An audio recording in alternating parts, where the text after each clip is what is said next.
Recording by Phil Chenevert, Baton Rouge, Louisiana. This story was first published in Astounding Stories, 1931 and 32. Giants on the Earth by Captain S. P. Meek. Chapter 1, The Jovian Tyrant. Glavor, Jovian Viceroy of the Earth, looked arrogantly about as he lay at ease on the cushions of the ornate chariot which bore him through the streets of his capital city. Like all the Jovians, he was cast in a heroic mold compared to his earth-born subjects. Even for a Jovian, Glavor was large. He measured a good 8 feet from the soles of his huge splayed feet to the crown of his enormous head, crested with stiff black hair, which even the best efforts of Tonsome, the court barber, failed to make lie in order. His keen black eyes glittered as they swept over the scene before him. Where only a few years before had been only tangled tropical jungle on the narrow neck of land separating the two great oceans, now rose row after row of stately buildings. Suddenly Glavor's attention was attracted by a girlish form in a passing chariot. "Stop!" he cried. Obedient to the driver's touch on a lever, the tiny radium motor of the chariot ceased to revolve, and the equipage stopped its forward motion. Glavor turned to an equerry at his side. "Havener," he exclaimed, "did you note that maiden who passed us?" "I did, Your Excellency." "Bring her before me." The equerry sprang lightly to the ground and called out in a stentorian voice. At the sound, every vehicle on the street ceased its movement until the will of the Viceroy, the ruler of the sons of God, should be made known. In a few steps, his powerful Jovian muscles carrying his huge body forward at a rate impossible to persons born of earthly parentage who had not inherited the power needed to overcome the enormous gravity of Jupiter, Havener reached the equipage containing the girl. He gave a curt order, and the girl's driver turned his vehicle and brought it alongside the Viceroy's. Glavor's eyes rested on the slim, lithesome figure of the Earth girl. She was just emerging from the grace of girlhood into the full dignity of young womanhood, and the soft, clinging garb she wore accentuated rather than concealed the curves of her body. As Glavor's gaze fell on her, she cast down her eyes, and a flush crept slowly over her pretty face to the mass of coppery gold hair which crowned her head. An expression of brutal lust came into the Viceroy's eyes. "Daughter of man," he said slowly, "how are you named, and what is your family?" "My name is Laura, Your Excellency," she faltered, "and I am the daughter of Turgan, the kildare of this province." "You please me, girl," said the Viceroy. "Dismiss your chariot and join me in mine. There is room in my Seraglio for you." Laura stared with horror at the huge Jovian and sank back from his sensual gaze. Glavor gazed at her in astonishment, and a deep scowl spread over his face. "The prospect does not seem to please you, daughter of man," he said slowly. "Perhaps the company of the Viceroy of Tubane, ruler of the universe, is too lowly to please you, and you desire more exalted company. Be careful that I do not have you stripped and given to the palace guards for their sport. Join me in my chariot." He half rose and leaned forward to clasp her. Laura gave a cry of horror and sprang from her chariot to the ground on the side farthest from the vehicle of the Viceroy.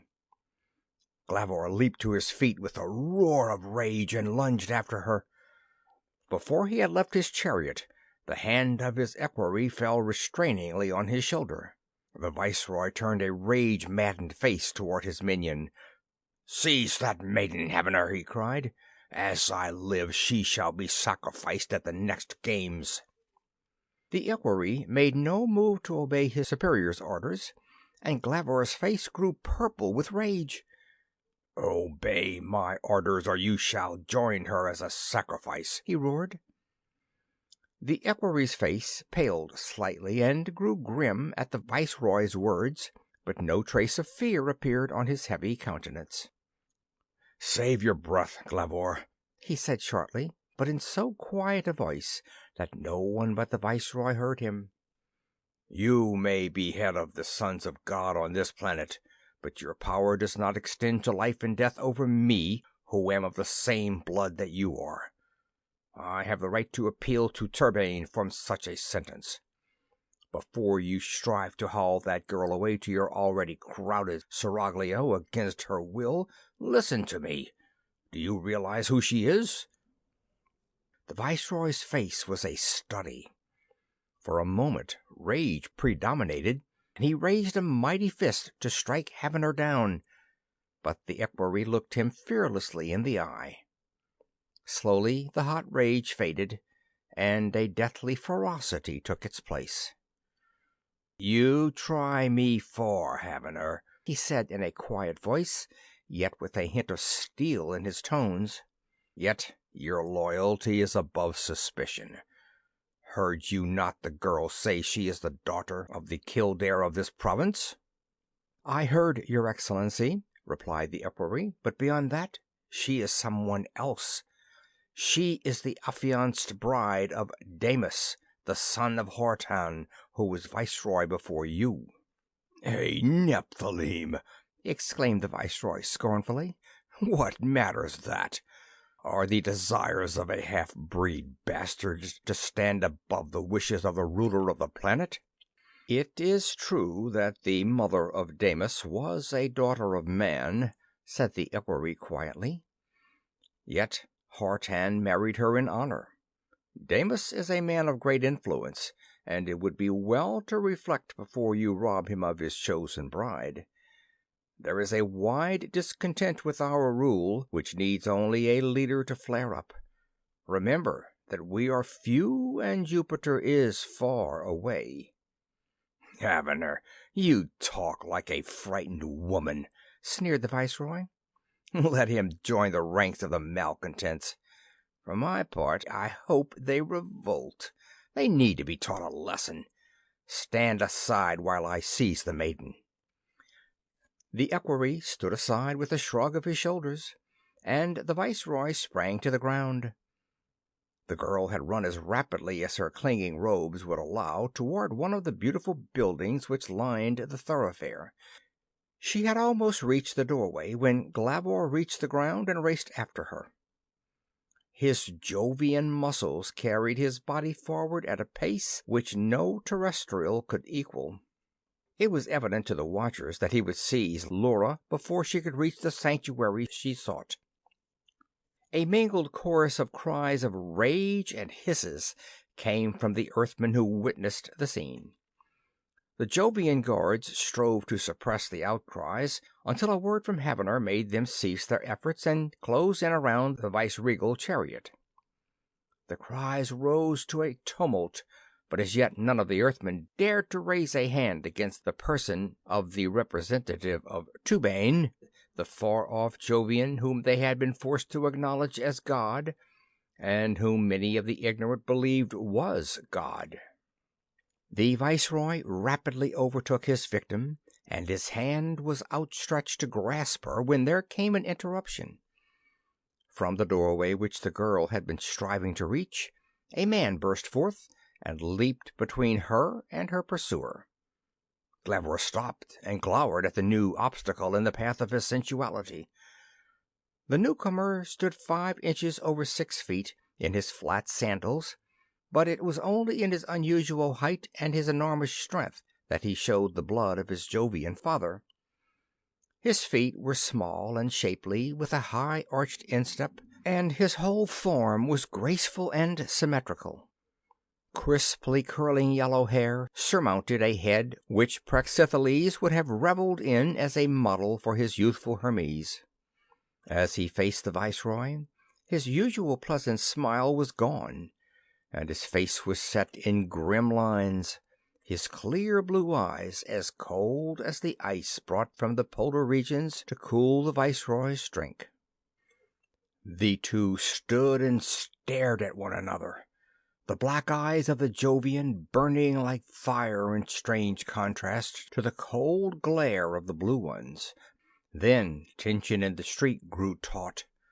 The Earthmen gradually closed in about them. At a word from Havener, the Jovian guards closed up and drew from their garments long black tubes.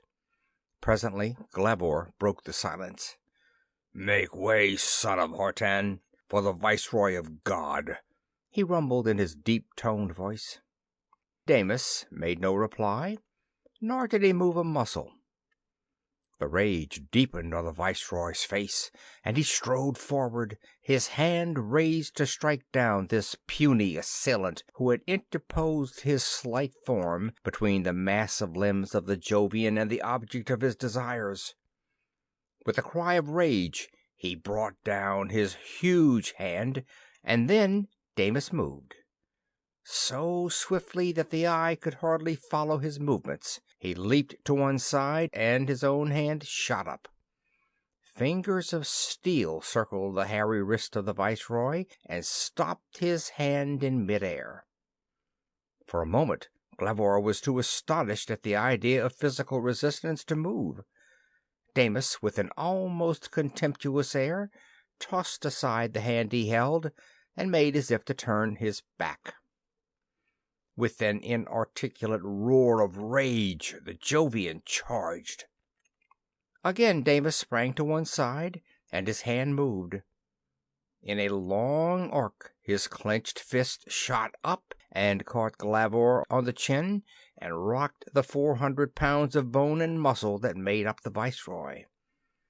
For a moment Glavor staggered, and then his hand fell on Damis's shoulder. Exerting all his huge strength, he pulled his opponent toward him and threw his massive arms about him. Damis made no attempt to wriggle out of the bone-crushing grip, but instead threw his arms about the Jovian and matched muscle against muscle. The Jovian guards, who had witnessed the feats of strength which were the Viceroy's boast, expected only one outcome. But to Havener, who recalled that Hortan, the father of Damis, had been one of the mightiest men of Jupiter, the issue was not a foregone conclusion. Stealthily as a cat he crept forward, a long black tube clenched in his hand. Mightily the two strove. The face of the Jovian grew dark red and then almost purple as he put forth his last ounce of strength to crush the opponent whom he topped a good 18 inches. For all of his effort, not an inch did Damis yield. His face grew as pale as the Jovian's grew red, and his breath came whistling through his lips. But the strength he had inherited from his mighty sire stood him in good stead. Inch by inch he bent the huge form of his opponent backward. With a sudden effort, the Jovian raised one of his huge misshapen feet and strove to bring his mighty thighs to aid him in thrusting away his enemy. Damis's knee came up, and the Jovian dropped his foot with a howl of pain. His breath came in gasps, and he stared into the implacable blue eyes before him with a sudden spasm of fear. At last Glavor had met his match. He opened his lips to call to his guards for help, but shame held back the cry. Once he admitted defeat, the fear in which the Earthmen held him would be shaken. With an effort he bent forward his head and buried his huge fangs in Damis's shoulder. There was a cry from the watching Earthmen as they surged forward. The Jovian guards ran to their ruler's assistance, but they were too far away. Havener was close, and he sprang forward, thrusting the black tube which he carried toward Damis. A cry advised Damis of his danger. With a Herculean effort he lifted the huge Jovian from his feet and swung him around until the massive body was between him and the threatening weapon of the equerry. As swiftly as striking snakes, his arms uncoiled from around Glavor's body and grasped him by the shoulders. With one mighty heave he tore the Jovian's mouth from his shoulder, although the flesh had been torn and lacerated by the action. One arm went under Glavor's arm and back around until the head rested on the back of his neck. The other arm caught the Viceroy's arm and twisted it behind his back. Glavor gave a cry of pain as the punishing hold was applied. Holding his captive before him, Damis turned to the equerry. "Put up your tube," he said. "One hostile move and your ruler dies." "Disintegrate him, Heavener," gasped the Viceroy. The equerry hesitated a moment, but aid was at hand. The Jovian guards had come up to the scene of the struggle and surrounded the pair, black tubes in their hands. The sight of reinforcements roused the Viceroy's lagging courage. "Capture him alive," he gasped. "He will be sacrificed at the next games." With a roar, the guards closed in on the struggling pair. As hairy arms grasped his shoulders, Damis lunged back with all his strength. There was the crack of a breaking bone, and the Viceroy's arm hung dangling and useless. Damis whirled on the guards, shaking himself loose for a moment from their grasp, and his fists flew out. Two of the giants went down before well-aimed blows, but no one man, no matter what his might, could fight against a score of the huge Jovians, and Damis was borne to the ground. Even as he fell, a roar went up from the watching terrestrials, and with one accord they closed in to attack. The Jovian guards who were nearest whirled about and raised the black tubes threateningly. For a moment the Earthmen hesitated, and then came on with a rush. From the tubes came rays of intensely violet light. As they fell on the front ranks of the charging terrestrials, the form on which the rays impinged grew suddenly tenuous. The sunlight penetrated through the bodies for a moment, and then there was nothing but a group of dancing motes of light to mark where they had stood. Undaunted by the fate of their leaders, the balance of the mob surged forward, uttering cries of hate and rage. From all the doorways, fresh hordes of Earthmen came rushing to join the fray. Again and again the terrible rays of the Jovian guards blasted scores of their assailants into nothingness, but more came. Presently the tubes of the Jovians began to lose their power, and the violet light became lighter in shade. With a roar the Earthmen swept forward, and the huge guards went down under the onrushing waves of humanity. Half a dozen of them were dragged down and hurled back into the milling crowd, where they were torn limb from limb. The balance of the guards, guided by Heavener's stentorian shouts, closed in around Glavor and the prisoner, and battered their way by sheer brute force toward the viceregal chariot. They had reached it and climbed in, when a feminine shout pierced the din of conflict. "Damis! They have Damis prisoner! Rescue him!" With a roar the mob charged again. Mightily the Jovians strove, but they were outnumbered by hundreds to one. One after another was torn from the chariot, until Damis freed himself by a mighty effort and leaped to the ground. As he did so, the driver's hand found the controlling lever, and the chariot shot forward, crushing under its wheels several luckless Earthmen who stood in its path. A roar of triumph rose from the crowd, and Damis was hastily lifted to their shoulders. He looked down on his rescuers with an anguished face. "Laura," he gasped, "is she safe?" One of the terrestrials shouted something unintelligible and pointed up. Damis's gaze followed the direction in which he pointed. From an upper window of the building into which he had fled, Laura's face, wreathed with smiles, looked down on him. He smiled and waved in triumph to her. There was a stir on the outskirts of the crowd, and an elderly man, tall for an Earthman, and with dignity and authority written large on his countenance, made his way through the crowd. At a word from him, Damis was lowered to his feet to face the newcomer. "Damis," said the elderly man, "I never thought to grasp the hand of a Nephilim, or of anyone with Jovian blood in his veins in friendship. Yet I can do no less than offer my hand. It is the thanks of a father to the savior of his daughter." Damis met the outstretched hand with a grip that made the elderly man wince. "It is an honor and a pleasure to grasp in friendship the hand of Turgan, the Kildare of this province," he said. "The hand of one who was born to be ruler, in fact, instead of an underling under a Jovian master." "It is true that my father was king of this country before the Jovians came 40 years ago," said Turgan gravely. "Yet now there is no honor or merit in it. Even the rank of Kildare, which is but that of a slave ruling other more unfortunate slaves, could not have prevented my only daughter from being dragged away to the Seraglio of that monster. To such a pass one has been brought whose birth made him the peer of any. But now we must plan, and plan swiftly, else we are undone. Glavor will return with his minions. Safety will be found only in flight, for mere numbers cannot oppose the weapons they will turn against us. Damis, so far you have been one with our Jovian masters, as have all the Nephilim. Now it is war to the death between them and us. On which side do you stand?" Damis hesitated as the Kildare's keen gray eyes bored into his own. "My father was viceroy of the earth in the days gone by," he said slowly, "and he planned that I should take his place.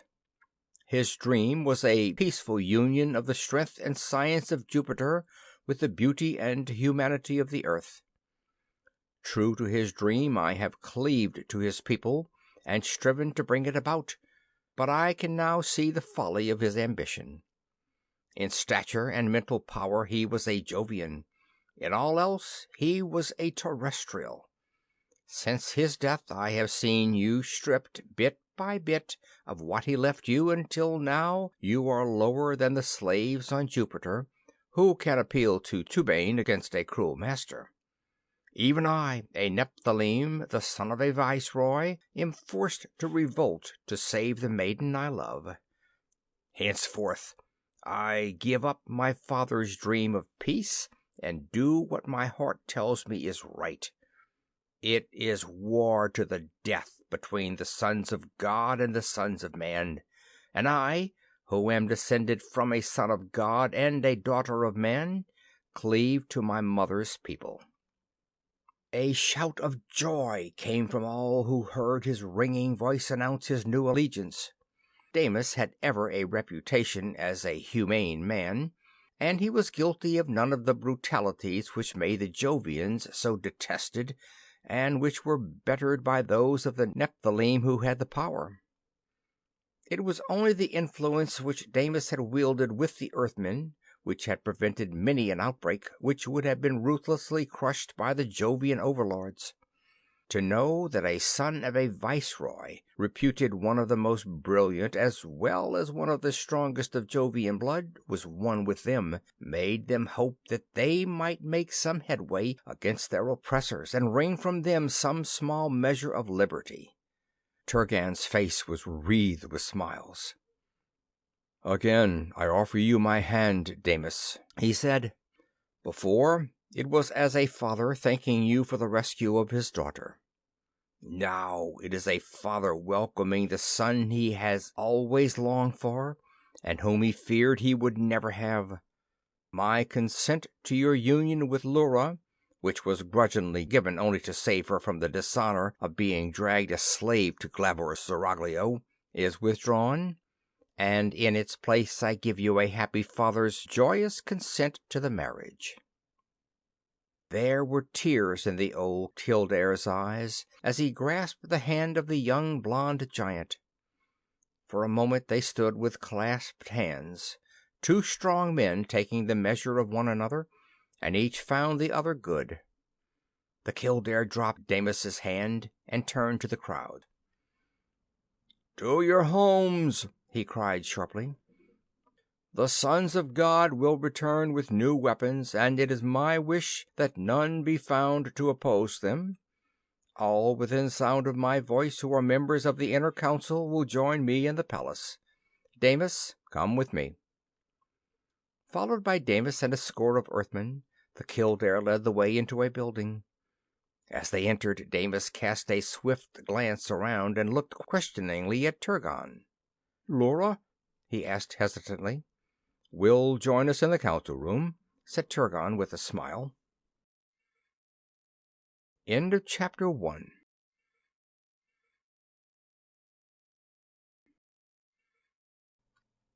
Chapter 2.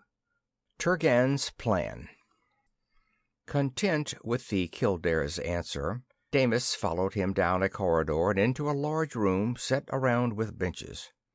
The Kildare did not pause, but moved to the far end of the room and manipulated a hidden switch. A portion of the paneled wall swung inward, and through the doorway thus opened, Turgan led the way. The corridor in which they found themselves was dimly lighted by radium bulbs, which Damis shrewdly suspected had been stolen from the palace of the Viceroy by Earthmen employed there. It sloped steeply downward, and Damis estimated that they were 50 feet below the level of the ground before another door opened to Turgan's manipulation of hidden catches and admitted them to a large room equipped with tables and chairs and well lighted by other radium bulbs. Damis turned to the Kildare. "For years there have been rumors among the sons of God of the existence of this place," he exclaimed. "Yet every effort to find it has been futile. Glavor and his council have at last decided that it is merely a myth and that the underground council chamber does not exist. You have kept your secret well, for never has a breath of suspicion reached him that Turgan was one of the conspirators who plotted to overthrow the reign of the sons of God." "Let that, Damis, be a sample of the earnestness and loyalty of your new brethren," said Kildare. "There are hundreds of Earthmen who know where this place is and what secrets it holds, yet none have ever betrayed it.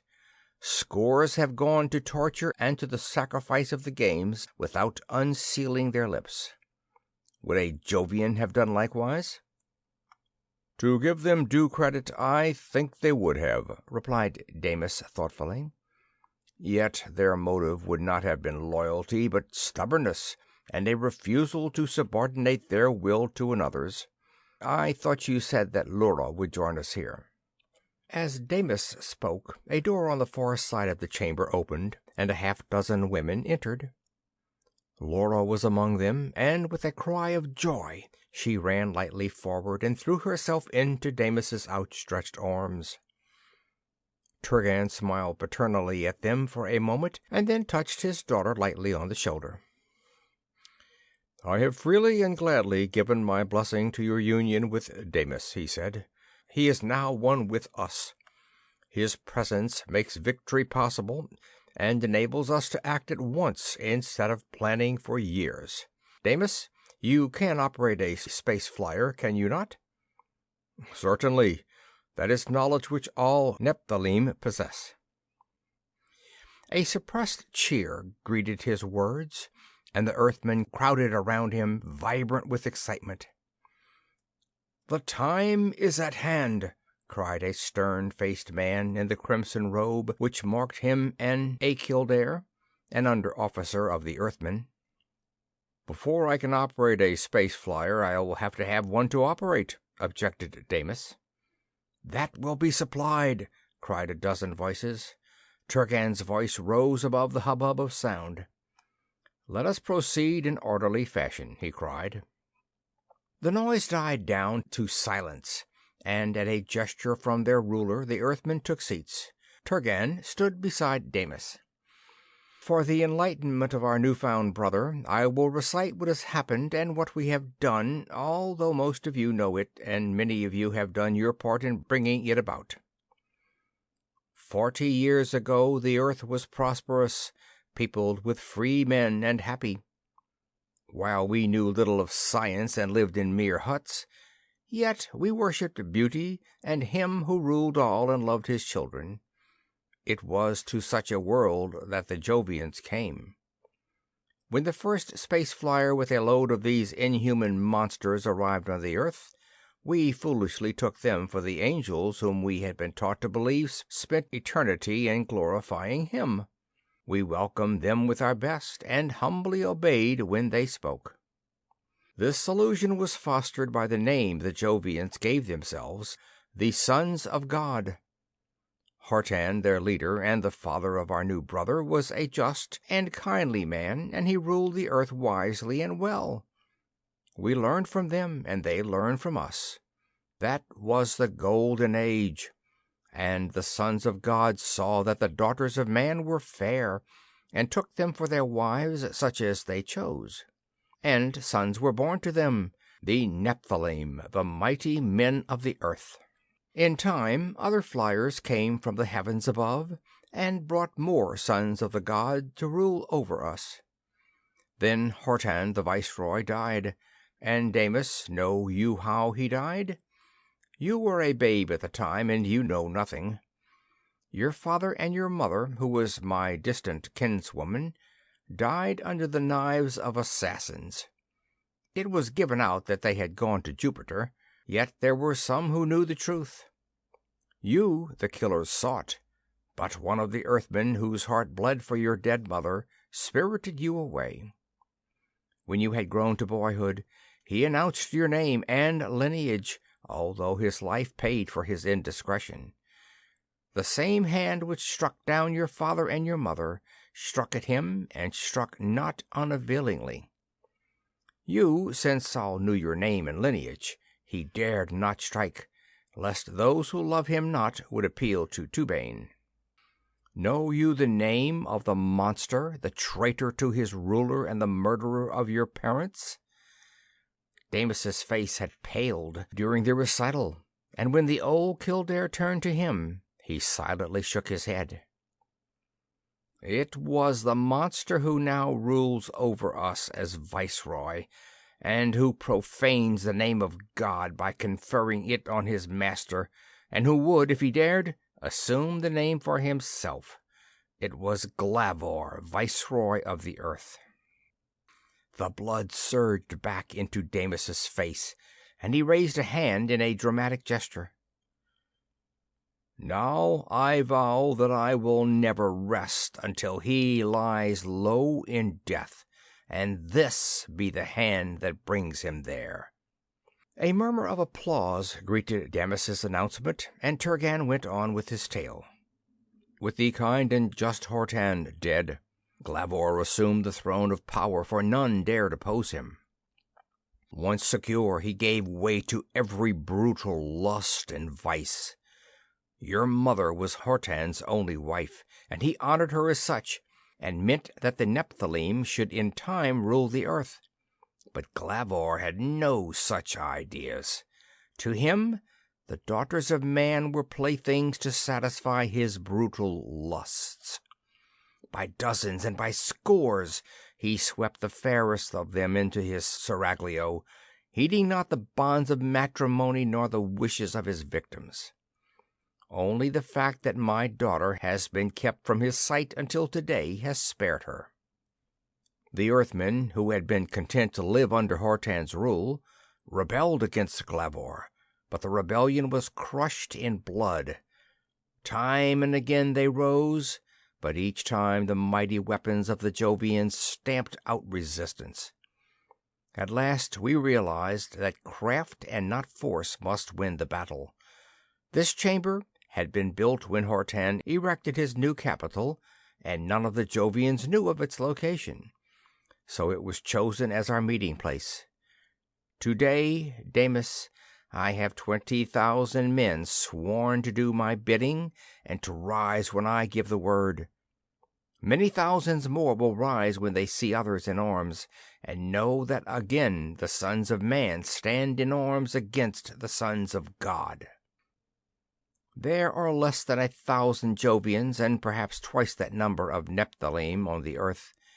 "Yet that handful would stand victorious against all the Earthmen living," said Damis thoughtfully. "Even I, and I am a Nephilim, do not know the secret weapons in the arsenal of Glavor, but I know that they are more powerful than anything we have ever seen. Forget not, too, that a radio message to Jupiter will bring down ships with hundreds, nay, thousands of her fighting men with weapons to overwhelm all opposition."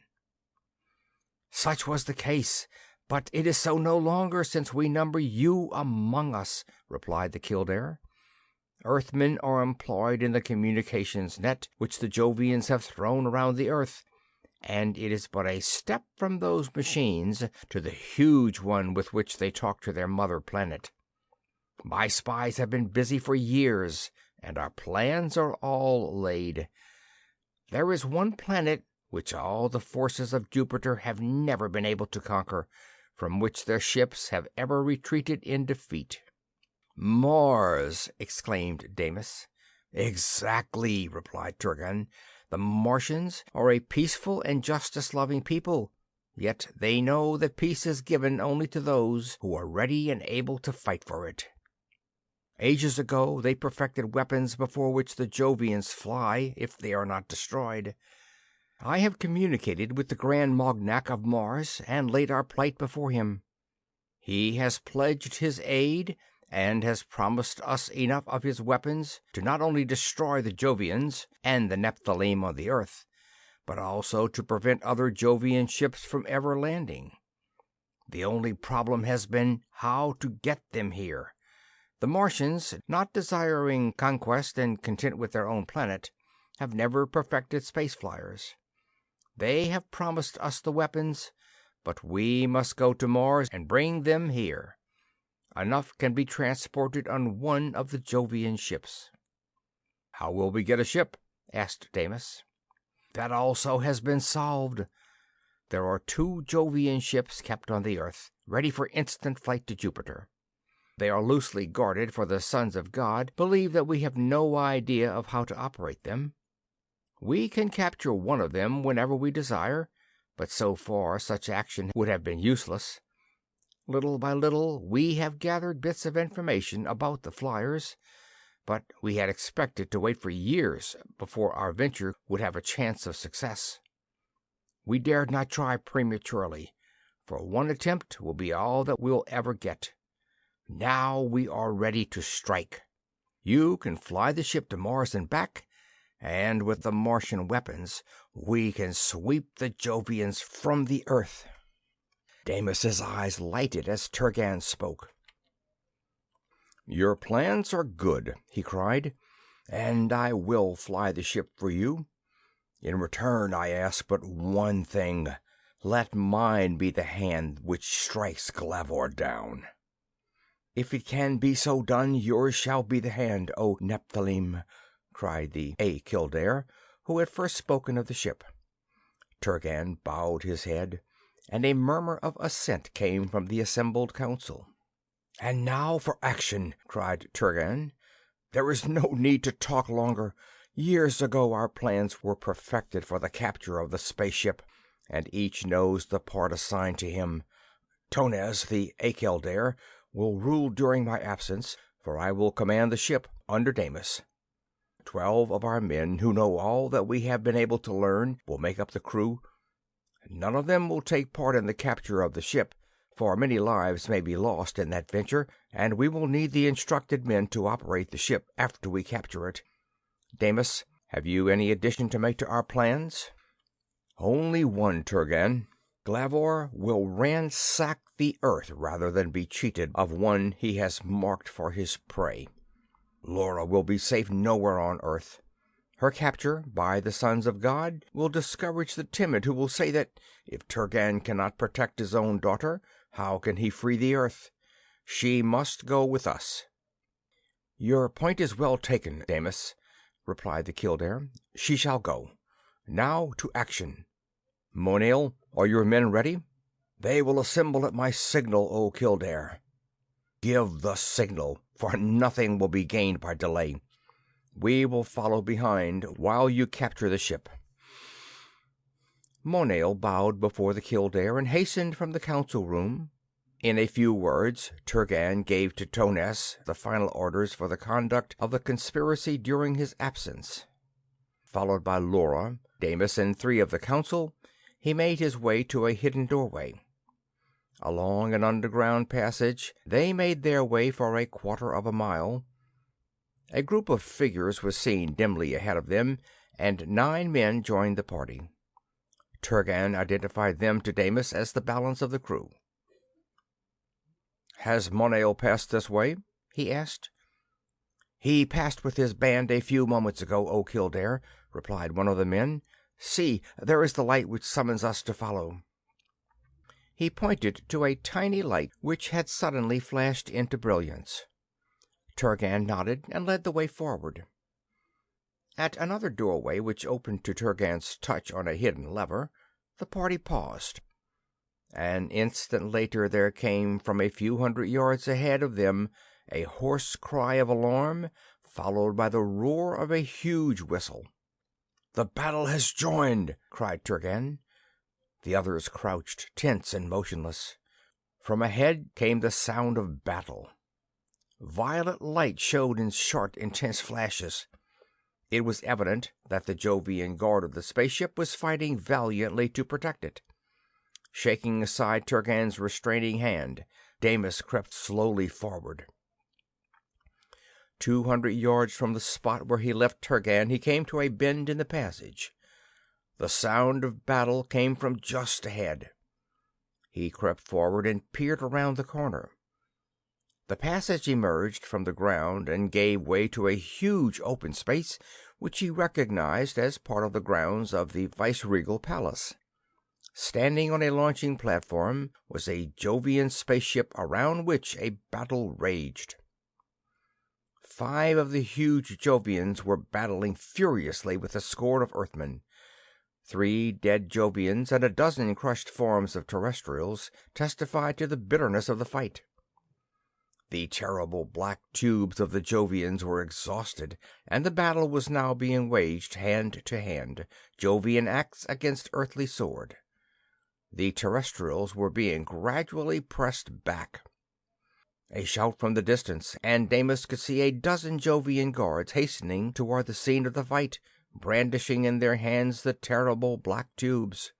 He turned back and shouted to Turgan. "Hasten!" he cried. "In a moment Monail and his men will be overthrown."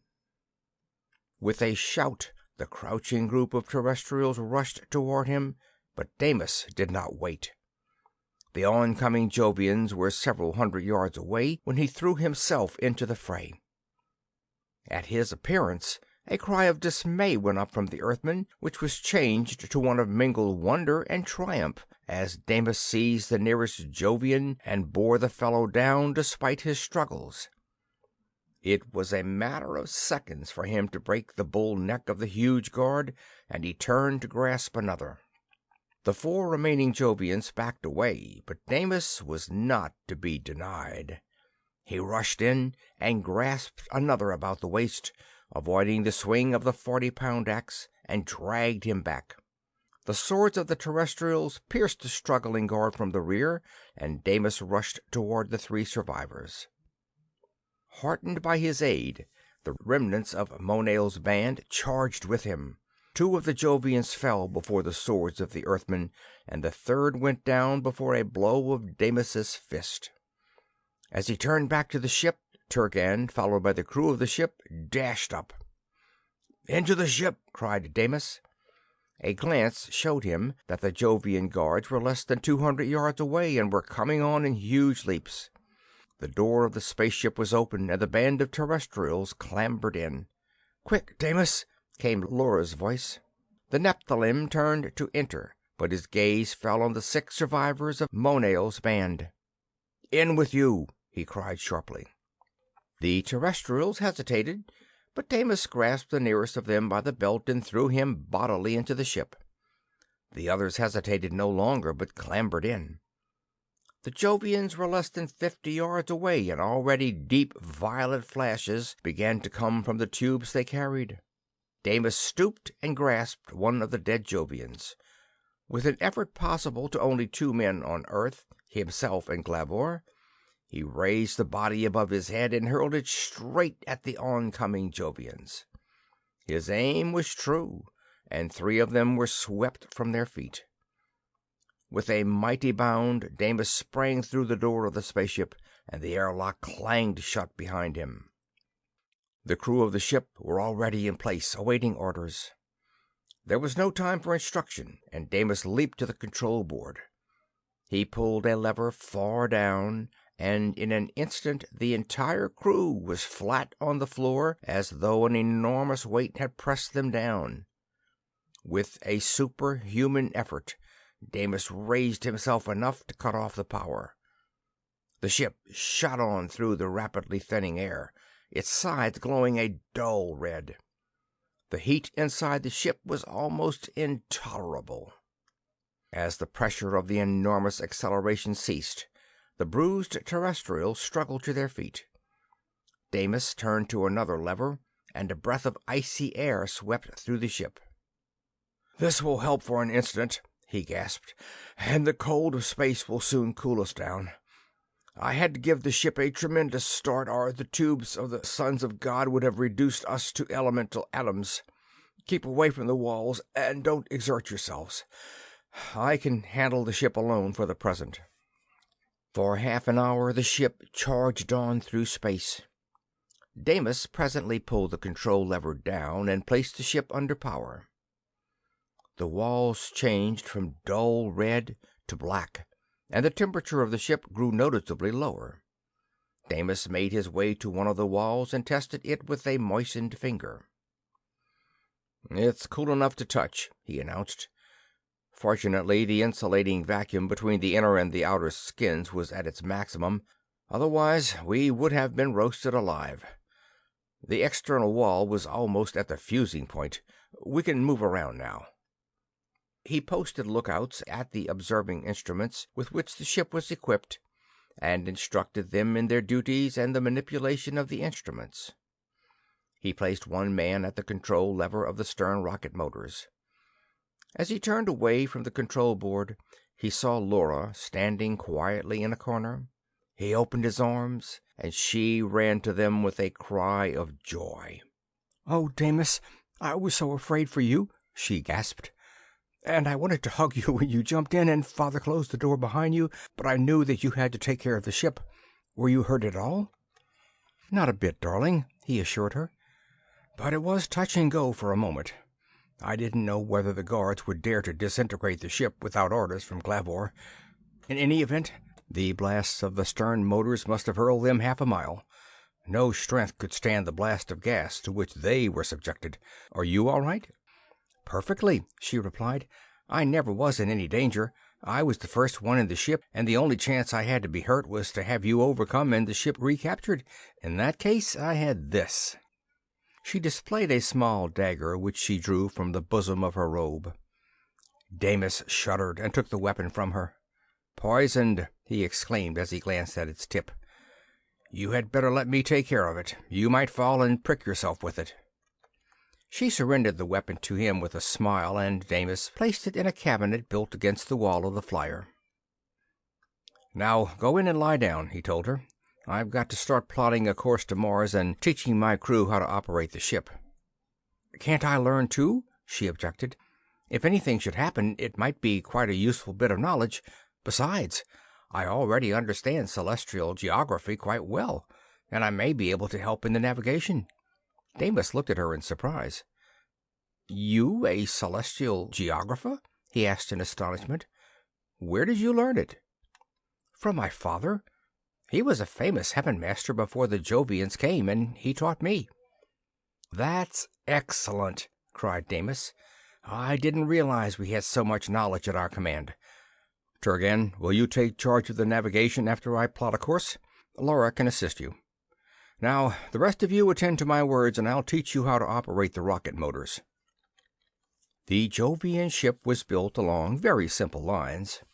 Batteries of rocket motors at the bow and stern and on each of the sides furnished both motive and steering power. The terrestrials were all chosen men, and in 3 hours Damis announced himself as satisfied with their ability to operate the ship under any normal conditions. With Turgan and Laura watching and checking his calculations, he plotted a course which would intercept Mars on its orbit. "Luckily, Mars is approaching us now," he said, "and we won't have a stern chase, which is always a long one. We will be able to reach Mars, spend several days on it, and return to Earth before ships can reach the Earth from Jupiter, even if they are already on the way, which is highly probable. I'll turn the ship a little."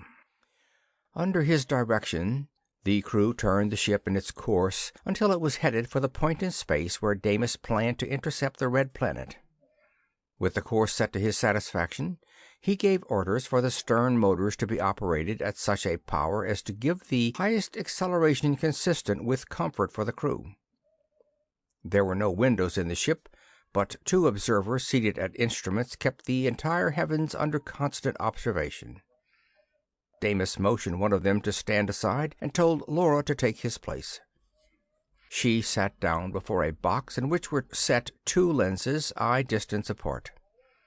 She looked through the lenses and gave a cry of astonishment. Before her appeared the heavens in miniature, with the entire galaxy of stars displayed to her gaze. In the center of the screen was a large disk thickly marked with pocks. "The moon," explained Damis. "We are headed directly toward it now, but we'll shift and go around it. We'll pass only a few hundred miles from its surface, but unfortunately it will be between us and the sun, and you'll be able to see nothing. Look in the other observer." Laura turned to the second instrument. A large part of the hemisphere was blotted out by the Earth, which was still only a few thousand miles away.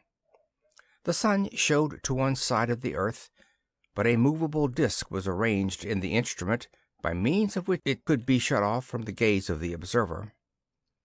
Despite the presence of the sun, the stars shone brilliantly in the intense black of space. "How fast are we traveling?" asked Laura. "It is impossible to tell exactly," he replied. "I can approximate our speed by a study of the power consumed in our stern motors, and again I can approximate it by a series of celestial observations, provided we do not have to change our course while I am doing so." "Isn't there some sort of instrument which would tell you how fast we are going?" she asked in astonishment. "Unfortunately not. We are traveling through no medium which is dense enough to register on an instrument. Our course is not straight, but is necessarily an erratic one, as we are subject to the gravimetric pull of all the celestial bodies. Just now the Earth supplies most of the pull on us, but as soon as we approach the moon, we will tend to fall on it, and frequent side blasts will be needed to keep us away from it. Once we get up some speed that is comparable with light, we can measure by direct comparison, but our speed is too low for that now." "I saw you lay out your course, but how are we steering?" "The observer who works on the front instrument keeps a cross hair on a fixed star. When the curving of the ship deviates us more than 5 degrees from our course, a side motor is turned on until we straighten out again. It is quite a simple matter, and I'll take the ship myself when we near Mars. There is no need to be frightened." "I'm not frightened," said Laura quickly. "I was just curious. Is there any danger of hitting a wandering body?" "Not much in this zone and at this speed. When our speed picks up, there will be a slight danger, because the higher our rate of speed, the more crowded space becomes. If we were going to Jupiter, we would have to use much more caution. The asteroid belt lying between Mars and Jupiter is really crowded with small bodies, but comparatively few are in the zone between Earth and Mars. That is one thing I figured on when I said that we would have plenty of time to go to Mars and back before ships could come from Jupiter. Ships from Jupiter would be able to develop a much higher speed than we will attain were it not for the asteroid belt. They will have to travel quite slowly through it, in portions not over a few thousand miles per minute, while we are not held down that way. Now that we are really started, it will be best to set regular watches. I will assign you as navigator for one watch if you wish." "I certainly do want to do my share." All right, we'll let it go that way. Turgan and I will take the other 2 watches until we get there. How soon will that be? About 17 days. Mars happens to be only about 40 million miles away just now. Now I'll set the watches and divide the crew. A short examination showed Damis that his crew were intelligent and that his instruction had been good. Every member knew his duties. Instead of the 2 12-hour watches which was usual on space flyers, the additional members of the crew who had been part of Monel's band enabled Damis to set only 8-hour shifts. Each member of the crew was taught to operate the offensive ray projectors with which the flyer was equipped. Things soon settled down to routine. No wandering celestial bodies came close enough to cause them any real alarm. Once the novelty of hurtling through space had passed away, the ship became monotonous. The Earth, which had at first filled the field of one of the observers, dwindled until it became merely a brilliant green star. The red speck, which was Mars, grew constantly more prominent as the hours went by, and Damis gave the word to turn on the bow motors and retard the speed of the flyer. Several of the crew had worked in the communications net which Glavor had thrown around the Earth, and under orders from Turgan, they began to call the red planet on the ship's communicator. "It is well to let them know who we are," he said to Damis when he gave the order. "We are flying a Jovian ship, and since we have come so far successfully, I have no desire to be blasted out of space by their powerful weapons of defense." Damis agreed heartily, and for 12 hours continual attempts were made to communicate with their destination. At last their signals were answered. Despite the differences in language, they had no trouble in understanding the messages. A system of communication based not on words or sound forms, but on thought forms, had been introduced to the Earth by the Jovians, and both Damis and Turgan were quite familiar with it. The Martians informed them that the approaching ship had been sighted and carefully watched for several days. As soon as he learned who the occupants were, the Grand Mognak of Mars sent a message of welcome and instructed them on what part of the planet to land. He promised that a deputation would meet them with transportation to his capital city, where he would welcome them in person and supply them with the weapons they sought. End of Chapter 2.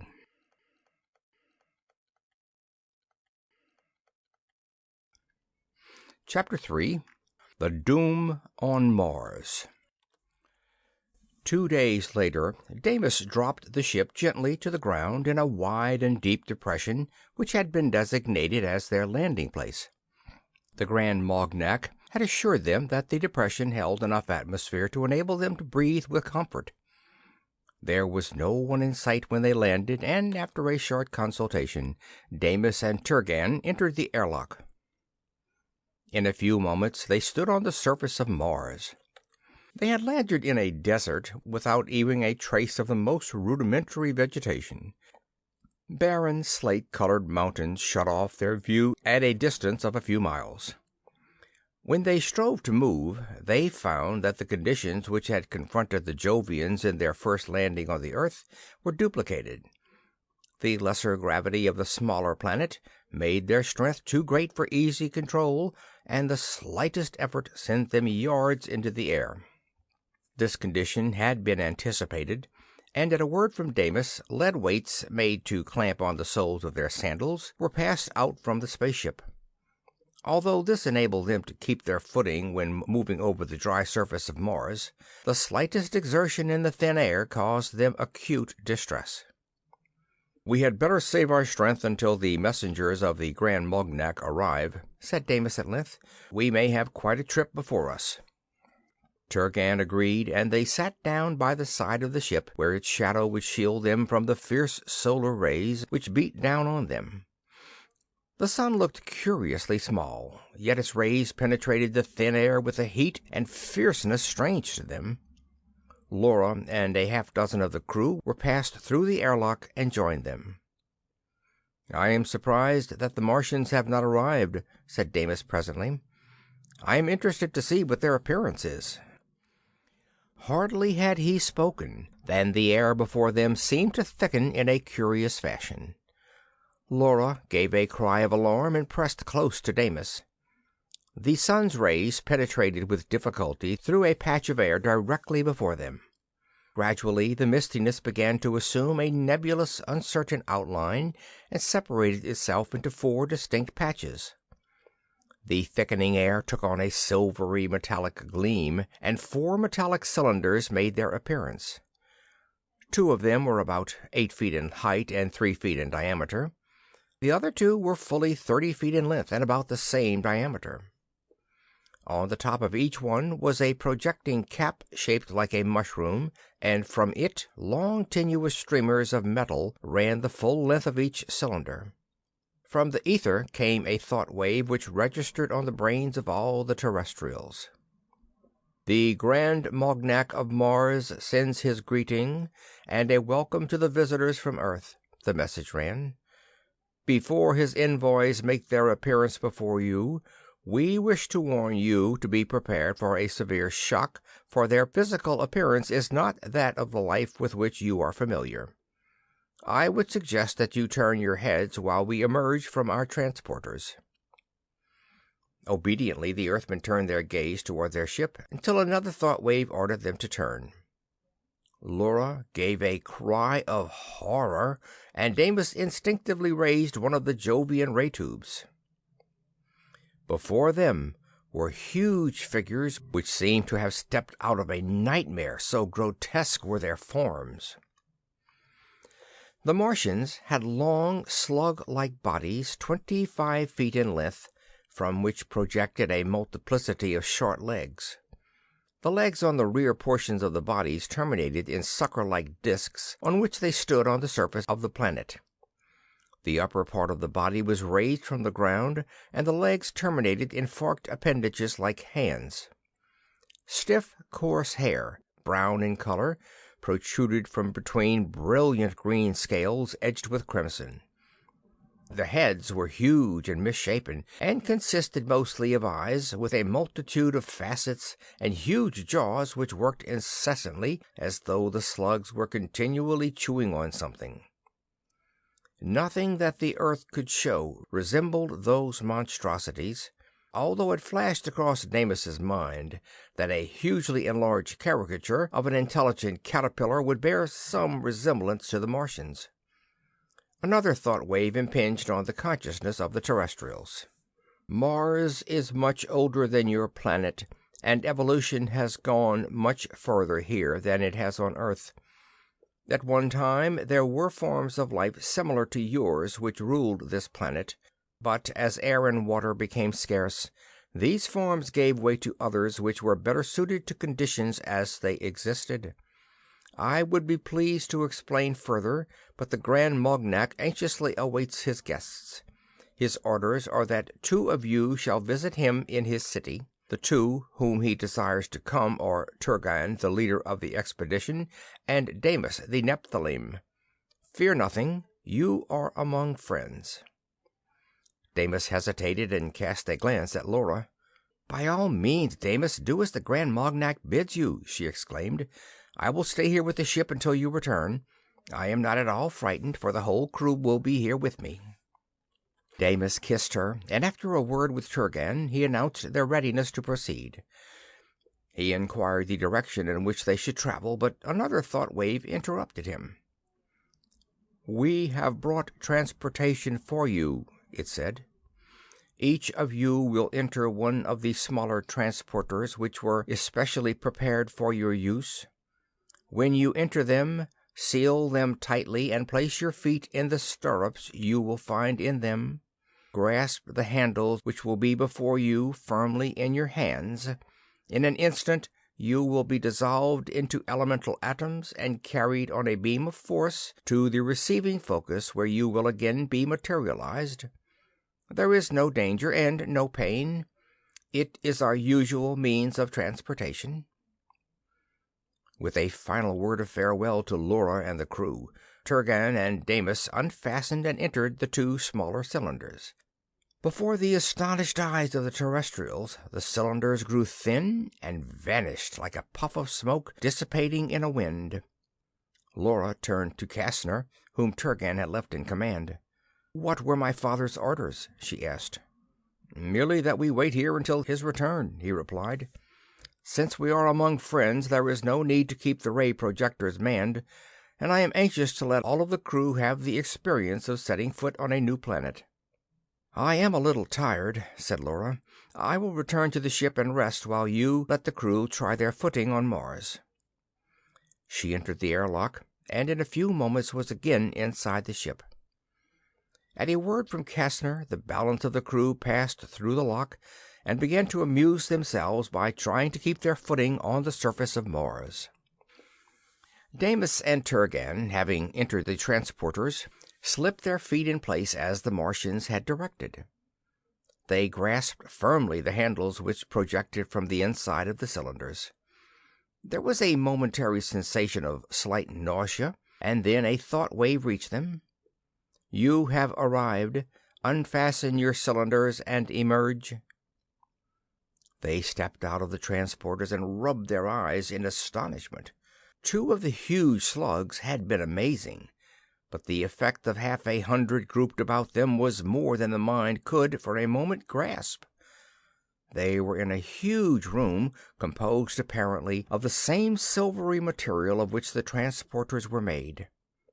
It rose above them in a huge dome with no signs of windows or openings. It was lighted by a soft glow which seemed to emanate from the material of the dome itself, for it cast no shadows. On a raised platform before them rested one of the huge slugs, a broad band of silvery metal set with flashing coruscating jewels clasped about its body. From the ornament and the exalted position, they judged that they were before the Grand Mognak of Mars. With a muttered word to Turgan to follow him, Damis advanced to the foot of the platform and bowed deeply. "I thank you for that mark of respect, Nephthalim," came a thought wave from the Grand Mognak. "But such forms are obsolete on Mars. Here all living intelligences are equal. Only the accident of superior mental power is allowed to differentiate between us, and this added power brings only added and more arduous duties. You came here to get weapons which will free you from the dominance of the Jovians who rule you, did you not?" "We did, O Grand Mognak," replied Damis. "Your prayers shall be answered if you are found worthy. Relate to me now all that has passed since the Jovians first landed on your planet. If you can form thoughts without speaking, you may save the effort of speech. The air has become so thin on Mars that sound will not carry over large portions of it. As a result, we have no organs for hearing, for they have been atrophied from ages of disuse. We use thought as our only means of communication." Rapidly, Damis marshaled his thoughts in order. Slowly and carefully he pictured in his mind the landing of the Jovians as he had heard it described, and then the event leading up to their trip. The Grand Mognak frequently interrupted him and caused him to amplify in detail some of the mental pictures, and at times turned to Turgan and requested him to picture the same events. When Damis had finished, the Grand Mognak was motionless for 10 minutes. "Pardon me for sealing my thoughts from you," he said at length, "but my consultation with my counselors was not a matter for those from another planet to know, no matter how friendly they may be. My council have agreed with me that your tale is a true one and has been fairly pictured. We have no interest in the fate of your planet except that we desire to help the form best adapted to bring about the day we will await with anxiety, when all the planets will be united in bonds of love and justice. We believe that the form which developed on the Earth is better adapted to this than the form which developed on Jupiter, and we will give you weapons which will enable you to free yourselves and to protect your planet against future invasions. My scientists are now busy preparing for you weapons which we will deliver to your ship. Meanwhile, you are our honored guests. You will be interested in seeing life as it exists here, and Ottomanus, one of my council, will be your guide and will answer your questions." The Grand Mognak dropped the upper portion of his body to the dais as a sign that the interview was ended. Damis and Turgan hurriedly tried to form appropriate expressions of gratitude in their minds, but a powerful thought wave took possession of their minds. "Follow me," it said. One of the caterpillars crawled forward and beckoned to them. With a backward glance at the Grand Mognak, who seemed unaware of their existence, Damis and Turgan followed their guide. He led the way to a platform upon which he slowly crawled. In answer to a thought command, Turgan and Damis climbed upon it, and in an instant they were skimming at high speed over the ground.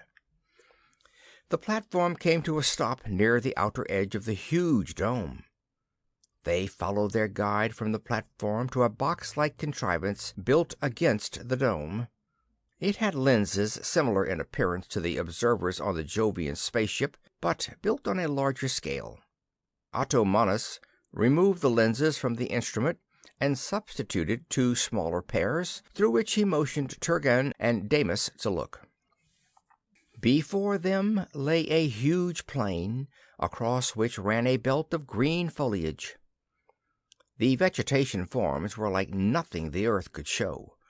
There were no true leaves, but huge pulpy branches ran up into the air 100 feet and divided and subdivided until they became no larger around than hairs.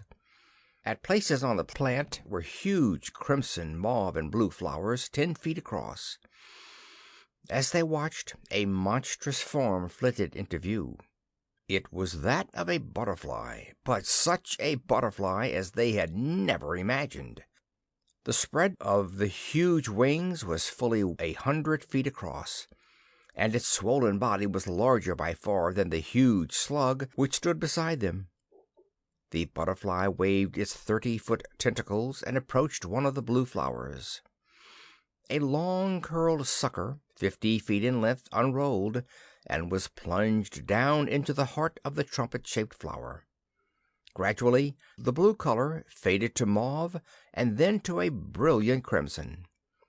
The butterfly abandoned it when the change of color was completed and flitted away to another of the blue blooms. "What manner of thing is that?" demanded Damis. "That was a member of the council," replied Ottomanus.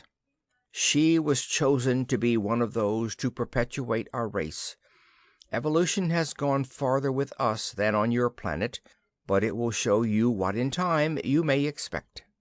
Life started with an amoeba on Mars as it did on Earth, and the slow process of evolution followed similar lines. At one time, forms like yours were the ruling and guiding intelligences of Mars. They were, however, a highly specialized form. As conditions changed, the form changed. The head and chest grew larger as the air grew thinner, until the enfeebled trunk and limbs could no longer support their weight. Gradually, the form died out and was replaced by others. The forms which you call insects on your Earth were more primitive and hardier forms and more readily adaptable. They increased in size and in intelligence until they were ready to supplant all other forms. The last vestiges of the bipeds were carefully nurtured and guarded by our forefathers until the vanishing atmosphere made their survival impossible. The insect form became supreme. We multiplied with extreme rapidity and would have overcrowded the planet had we not learned several things. Our present form of life is immature in many ways. For example, we are totally unable to reproduce our kind. That is the function of the next phase. In this form, however, the intelligence reaches its maximum. As a result, all living creatures, except selected ones, have their growth arrested at the larval stage and pass their entire life in this form. Certain ones, at long intervals of time as the population diminishes, are allowed to spin cocoons and hatch out in the form you have witnessed. This form is almost brainless. the securing of nourishment from flowers and reproducing their kind being the limits of their intelligence. The eggs are matured in the body of the one you saw. Soon she will lay many thousands of them, and then, her life mission accomplished, she will die. We will gather these eggs and tend them until they hatch. All defective ones will be destroyed, and the balance will be instructed until they are ready to take their place in the community and carry on the work of the planet." "That is extremely interesting," exclaimed Damis. "Will our Earth in time support the same forms of life as does Mars now?" "I can see no reason why evolution should follow a different path there than it has here," replied Atomanos. "But millions of years will pass before you lose your atmosphere to such an extent as we have. All our water is gathered at the polar ice caps, from whence we lead it as it melts through underground pipes hundreds of miles to the spot where we desire vegetation to grow. There we deliver it directly to the roots of the plants, so there is no waste. Great bands of cultivated area crisscross the planet where the soil is of unusual fertility. A certain number of plants are allowed to flower and to bear fruit for the sustenance of the reproductive form of life and to replace themselves. The others we devour while they are young and tender." "Do you always live in these sealed cities?" "Always. There are hundreds of them scattered over the planet. As you have noticed, they are composed of Damazonium, the same substance as is used in making the transporters. The whole city is but a large transporter. When we desire to feed, the city is disintegrated and materialized over a patch of vegetation which we eat. When the supply is for a time exhausted, the city is moved. This is one way in which we conserve the small supply of atmosphere which is left." Atomanos suddenly paused and held up one hand for silence. In a moment the thought waves again beat in on the consciousness of Damis and Turgan. "The weapons which were promised you are ready," he said. "We will return to the throne of the Grand Mognak, and you will receive instructions in their use." He again mounted the platform, and Damis and Turgan took their places beside him. Rapidly they were borne over the ground until they came to a stop before the dais on which the Grand Mognak rested. Beside the 4 cylinders in which they and the Grand Mognak's messengers had traveled from the spaceship to the city, another of huge proportions stood before the platform. Beside it were 2 instruments. From a mass of coils and tubes a long rod projected up. It was pivoted so that it could be directed toward any point. The rod on one of the instruments was blue, while the other was a fiery scarlet. "These are the weapons which will enable you to destroy your oppressors and prevent more from ever landing," said the Grand Mognak. "I must caution you, however, regarding their use. They generate a ray of almost infinite frequency, much higher than the disintegrating ray the Jovians use. Instead of resolving materials into light and energy, these devices will absolutely destroy the ether, that imponderable substance which permeates and fills all space. Heat and light travel in waves through the ether. When it is destroyed, only blackness and entire absence of heat remain.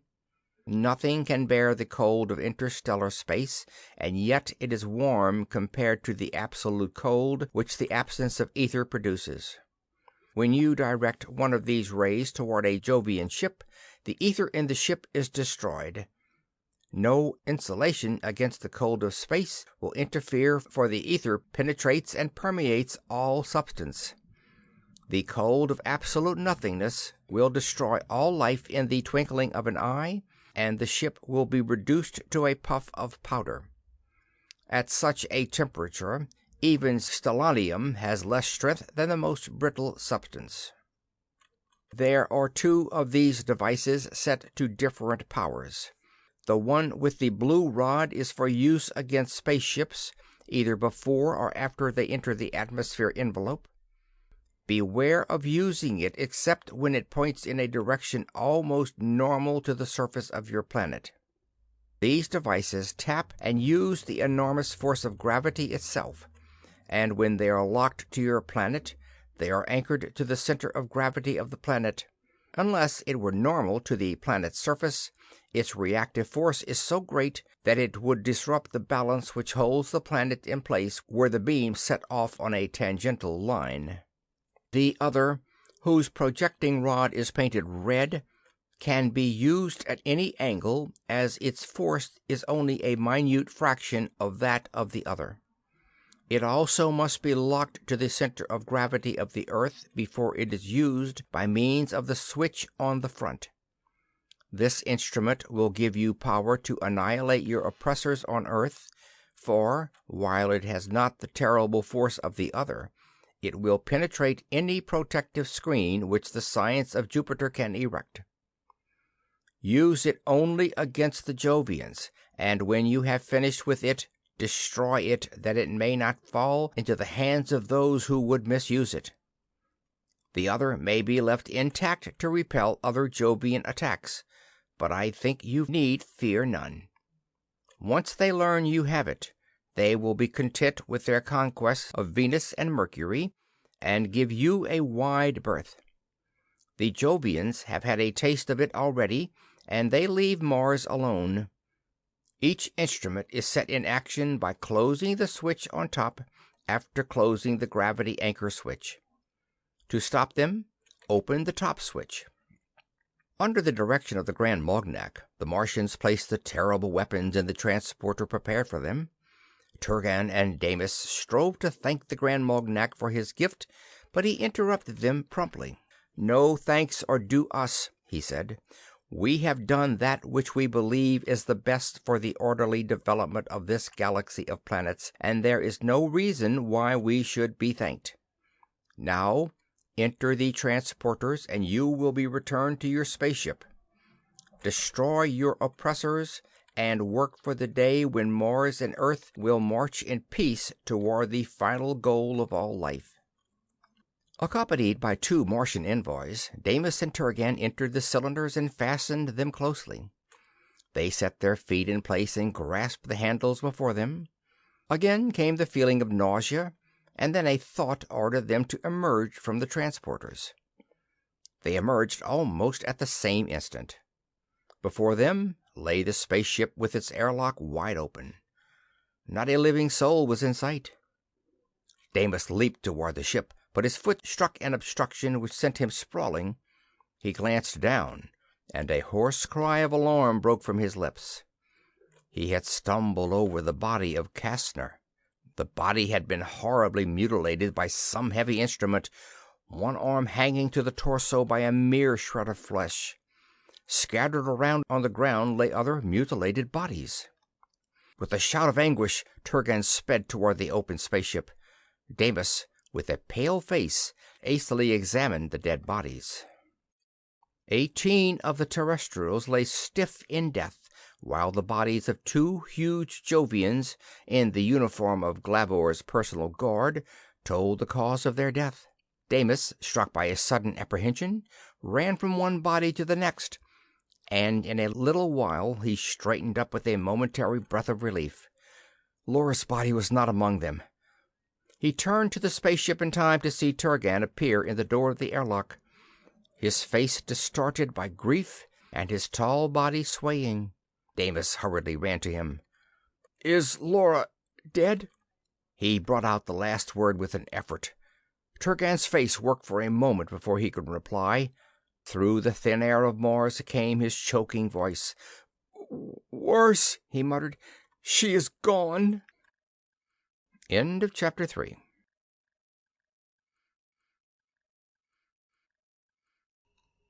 Chapter 4.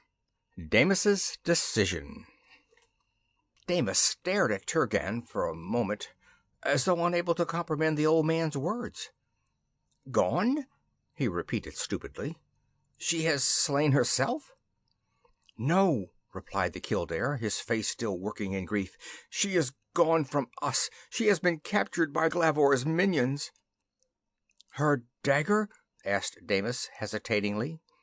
"Is gone with her," replied Turgan. The Nephilim started toward the spaceship, but a thought wave from one of the Martian envoys stopped him in mid-stride. "Wait, man of Earth," came the message. "The heavens are eternally watched by our people, and none can enter or leave the vicinity of Mars unknown to us. My comrade is now inquiring of each of the observers whence came the Jovians, and where they have gone." Turgan and Damis waited impatiently.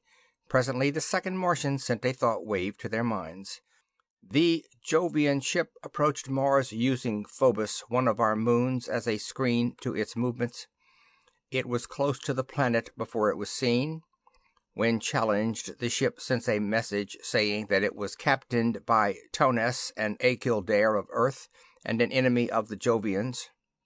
The Grand Monarch was engaged, and the matter was referred to the Mozar of Chimamonat, the nearest city.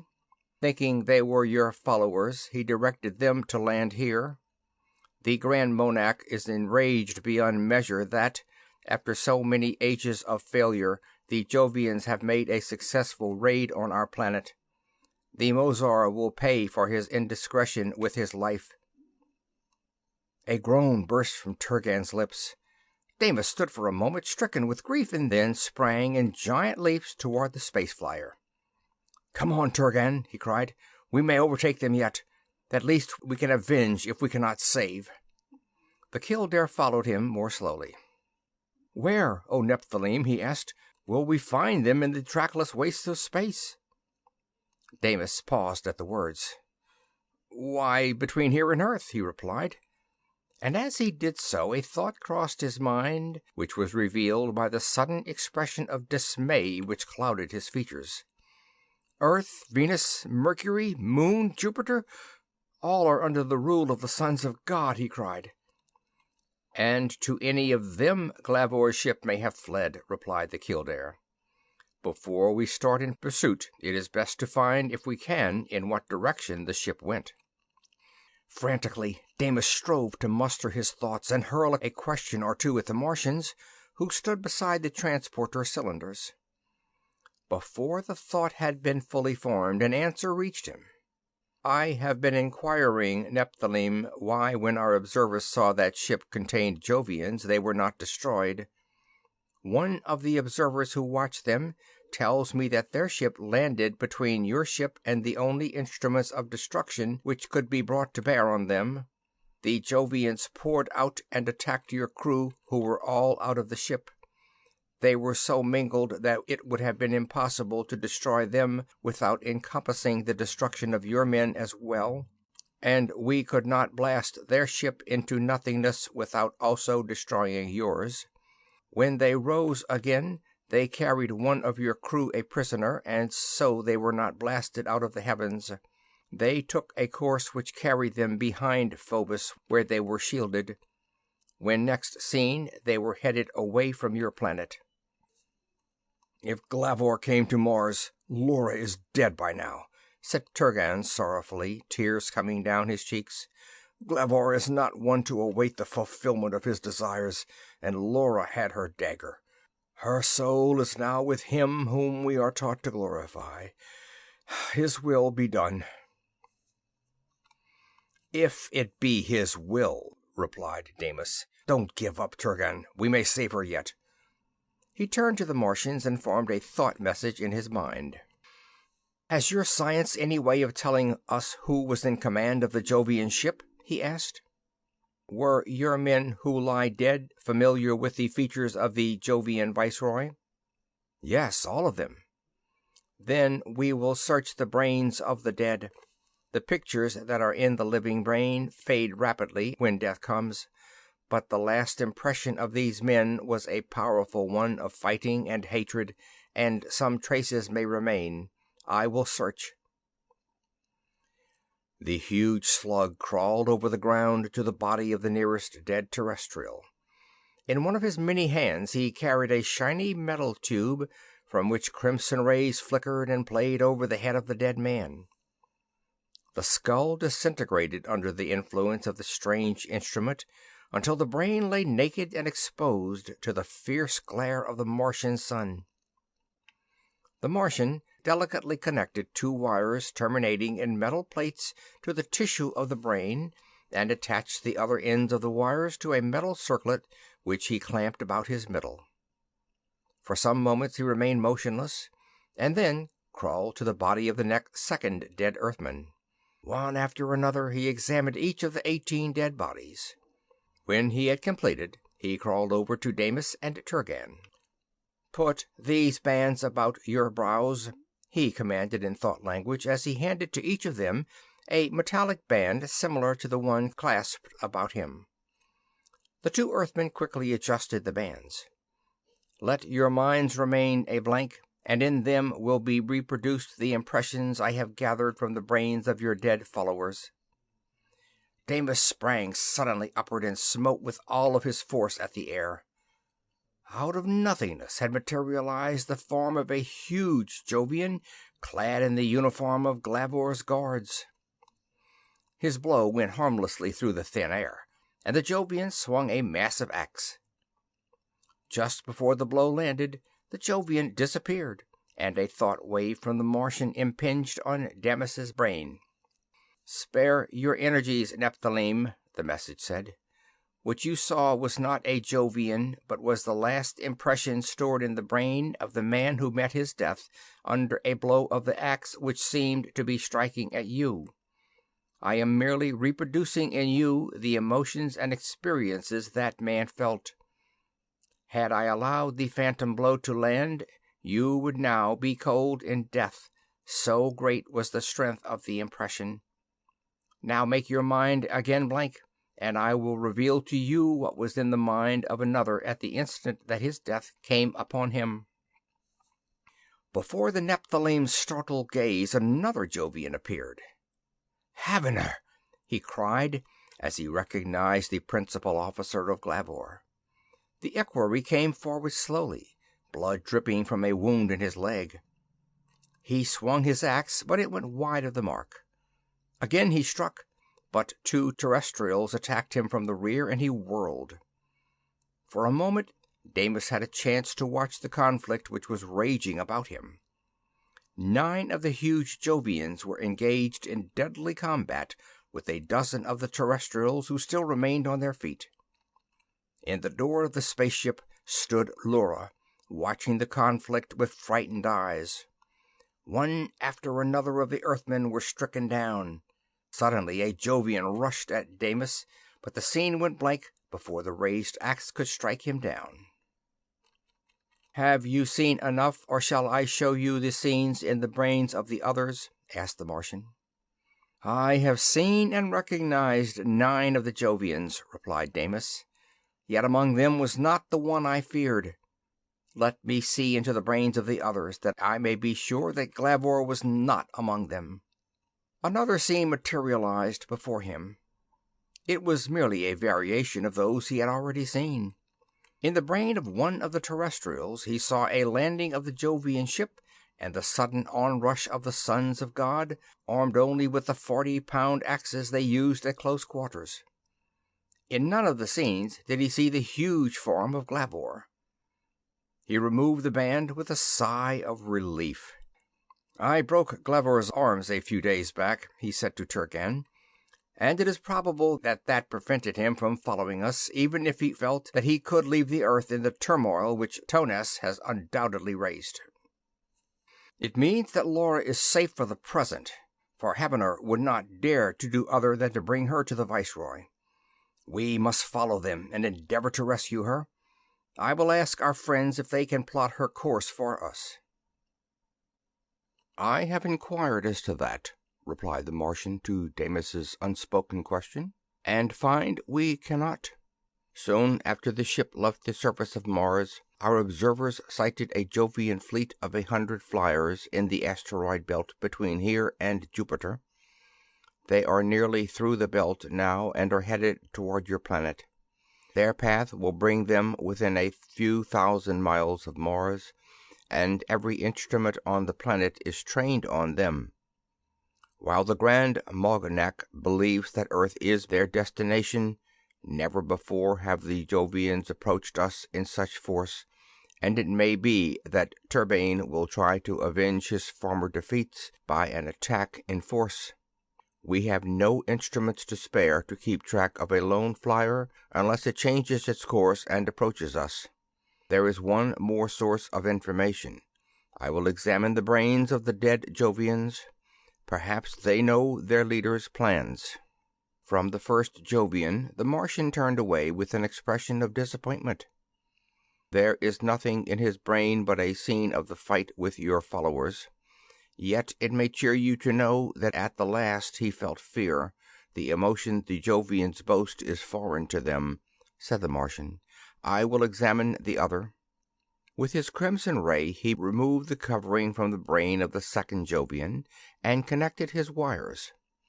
For a few moments he was motionless, and then he removed the wires and crawled rapidly toward Damis.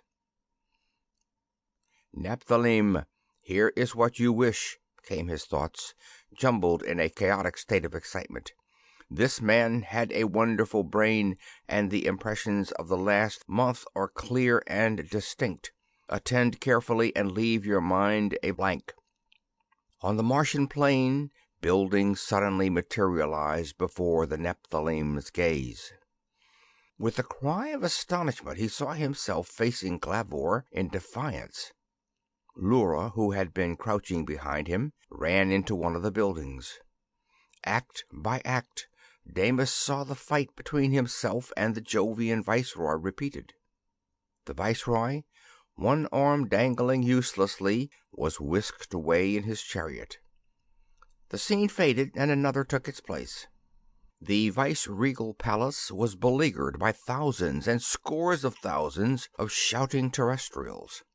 Jovians sought with rays and with atomic bombs to disperse them, but where a score were blasted into nothingness or torn into fragments, 100 fresh men took their place. Suddenly the Jovian rays began to fail. The Earthmen had found the secret source of power which supplied the palace and had cut it. Again the scene faded, and he was on a spaceship with Havener talking to him. The words he could not hear, for the Martian could not comprehend a record of a sound. The pictures conjured up by the words were easy to comprehend, and in picture forms the Martian conveyed to him the sense of the conversation. Havener was telling him of their destination. First came a scene which he recognized as a Martian landscape. The Jovians swarmed from their spaceship and struck down the Earthmen without exertion. 3 were made captive: himself, Turgan, and Lura. The Jovians re-entered the ship and sped away into space. Damis wondered what this last picture signified. Another scene materialized, and they were on another planet. It was not Mars, and it was not Earth. For a moment he was puzzled. The sun, when it shone, was larger and fiercer than he had ever seen it, but it shone only for an instant. Blankets of cloud and fog hid it from view. Rain fell incessantly. Lush, rank vegetation covered the ground and rose in a tangle far overhead. The Jovians emerged from the spaceship, the prisoners in their midst. A huge lizard, 100 feet long, rushed at them, but a flash of the disintegrating tubes dissolved it into dancing motes of light. The Jovians made their way through the steaming jungle until a huge city, roofed with a crystal dome which covered it and arched high into the air, appeared before them. Toward this city the Jovians marched. "The crystal cities of Venus!" cried Turgan. Damis nodded in assent.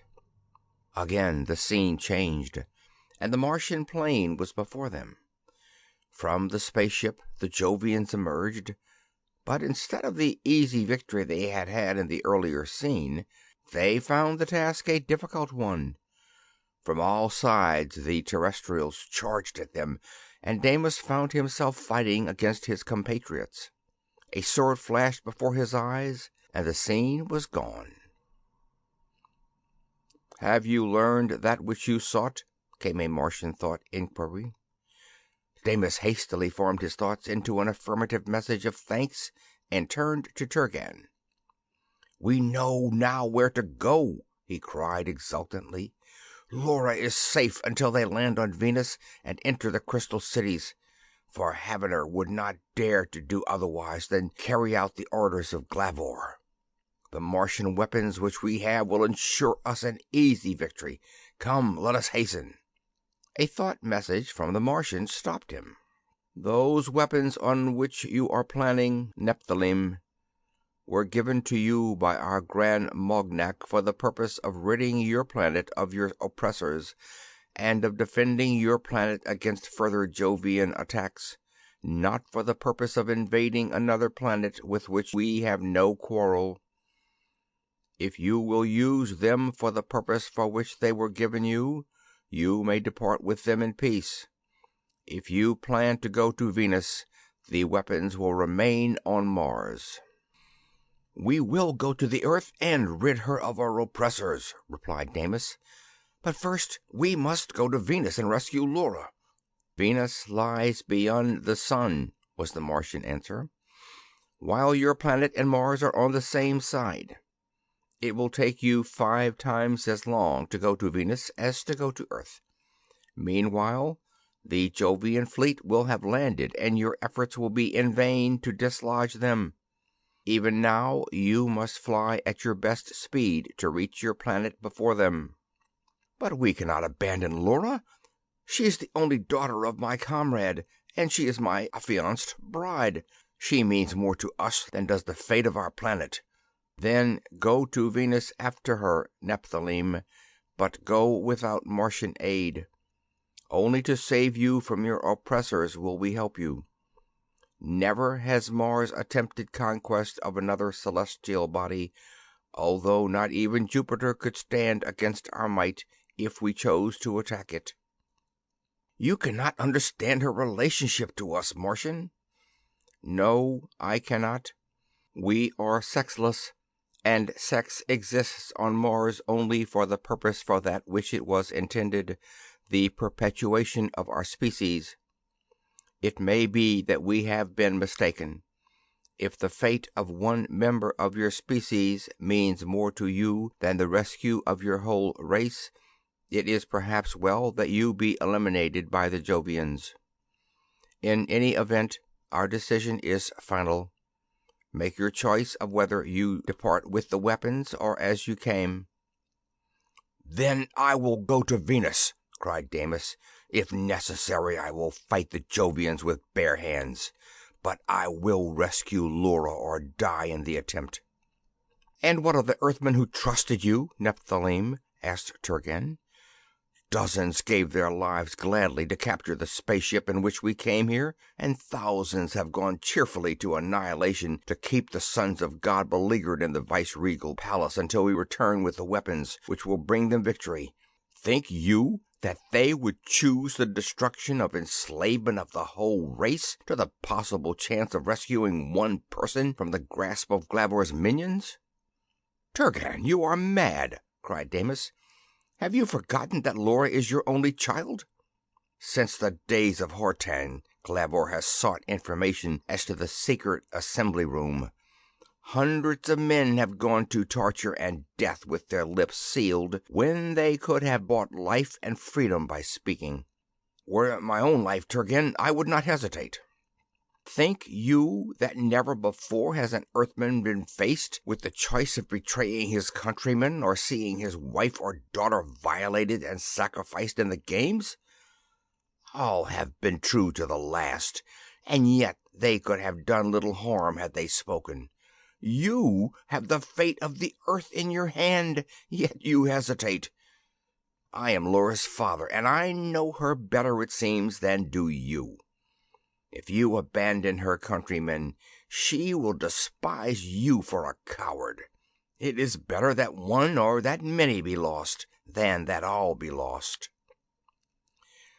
Damis bowed his head in silence. Raised by the Jovians, whose only ideal of life was their own selfish pleasure, the thought that the fate of thousands whom he did not know and in whom he felt little interest could be of more importance than the fate of the one whose safety meant more than life to him was a novel one. The lifelong training he had received from the sons of God struggled, and struggled in vain, against the ideals he had inherited from his earthly mother and his loved sire. With a face drawn with anguish, he raised his head. "We will take your weapons, Martian, and with them go to the earth. If it be his will that Laura be safe, safe she shall be, although the whole force of Jupiter threaten her. If not, his will be done. One promise I exact of you, Turgan. When we have reached Earth, and I have taught your fellow followers to use the Martian weapon, you will give me a crew and let me depart to Venus to find her." "Gladly will I promise, and if I be spared, I will go with you, Damis," said Turgan.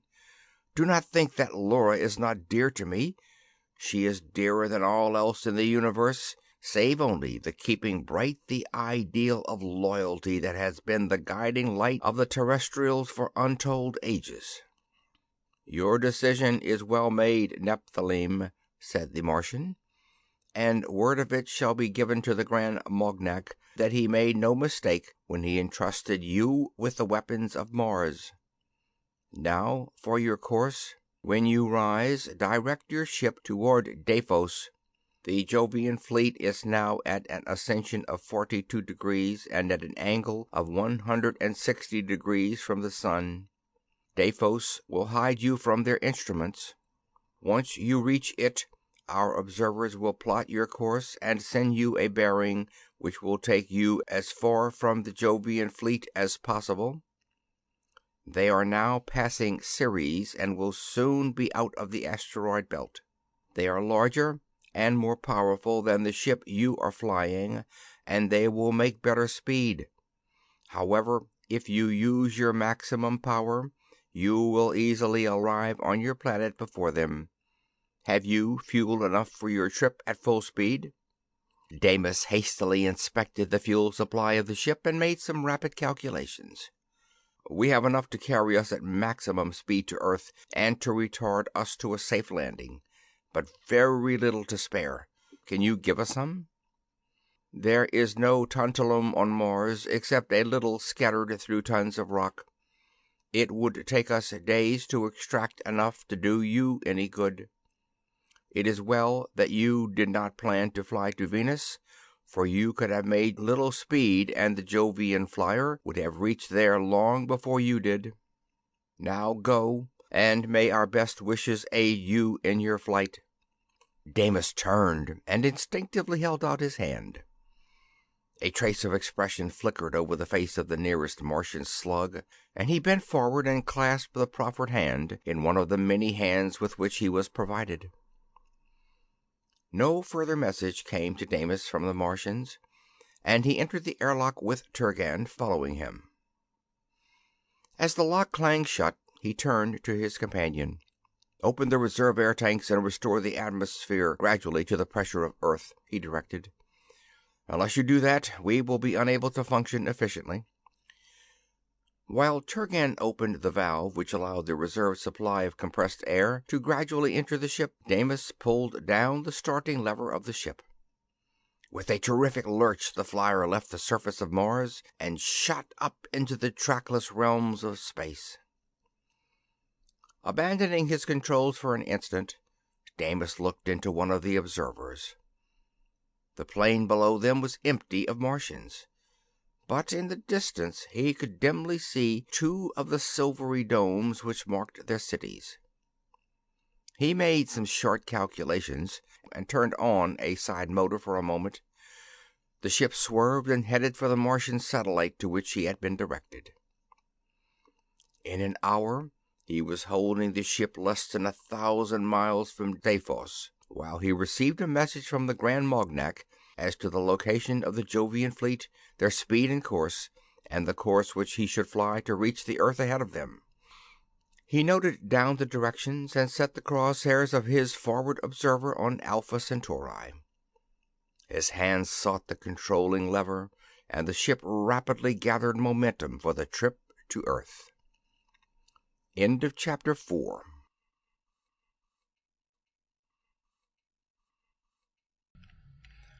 Chapter 5.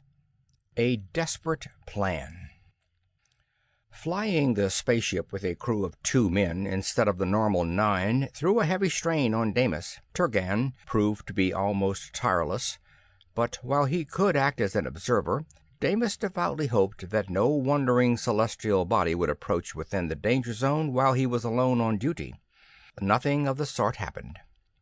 The days passed with monotonous slowness, yet daily, and indeed hourly, the planet Mars faded to a red star, and the green point of light which marked their destination grew larger. Damis cast many a longing glance at Venus, but he remained steadfast to the faith which Turgan had engendered in him. During the long hours, Turgan had opportunity to tell the Nephilim of some of the sacrifices made by terrestrials for the cause of liberty. They filled Damis with amazement and moved him to awe to think of the loyalty and bravery displayed by those whom he had been taught from childhood to regard as a race of slaves, created solely to minister to their overlords.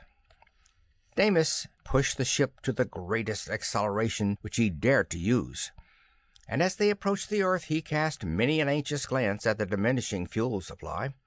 For 13 days he drove at high speed until the earth seemed almost at hand. Using almost the full power of his bow motors, he checked its speed.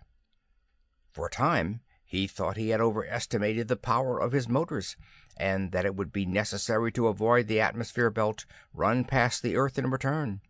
At the middle of the 15th day, with the earth less than 1,000 miles away, he threw in his last notch of power.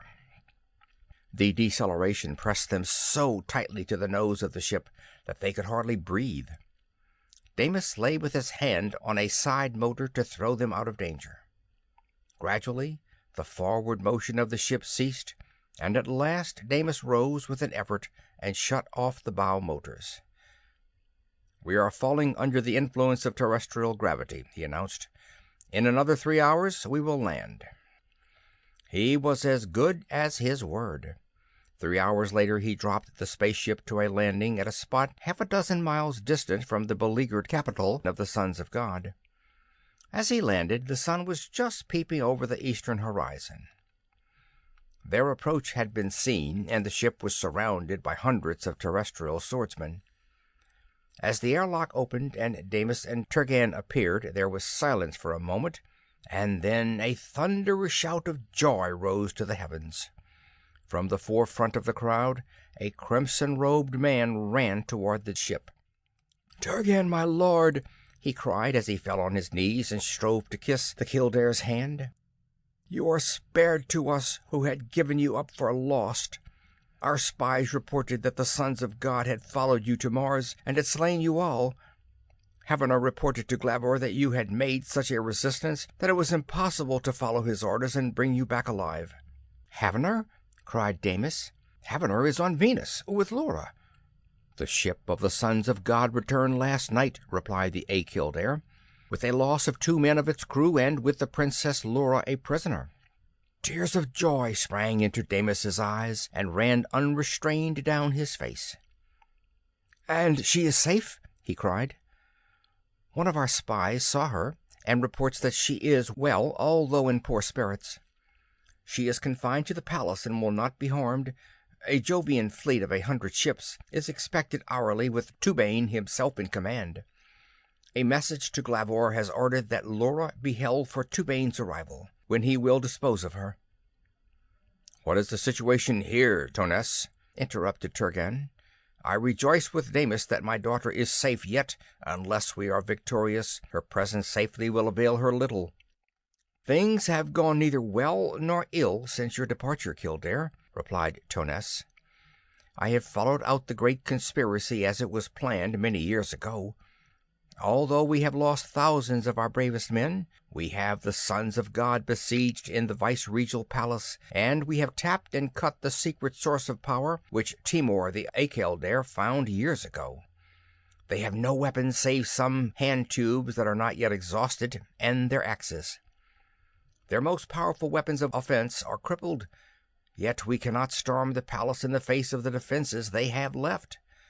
Have you brought us any hope from Mars?" "We have brought weapons against which all the power and science of the sons of God are as helpless as is our feeble strength against their might," replied Turgan.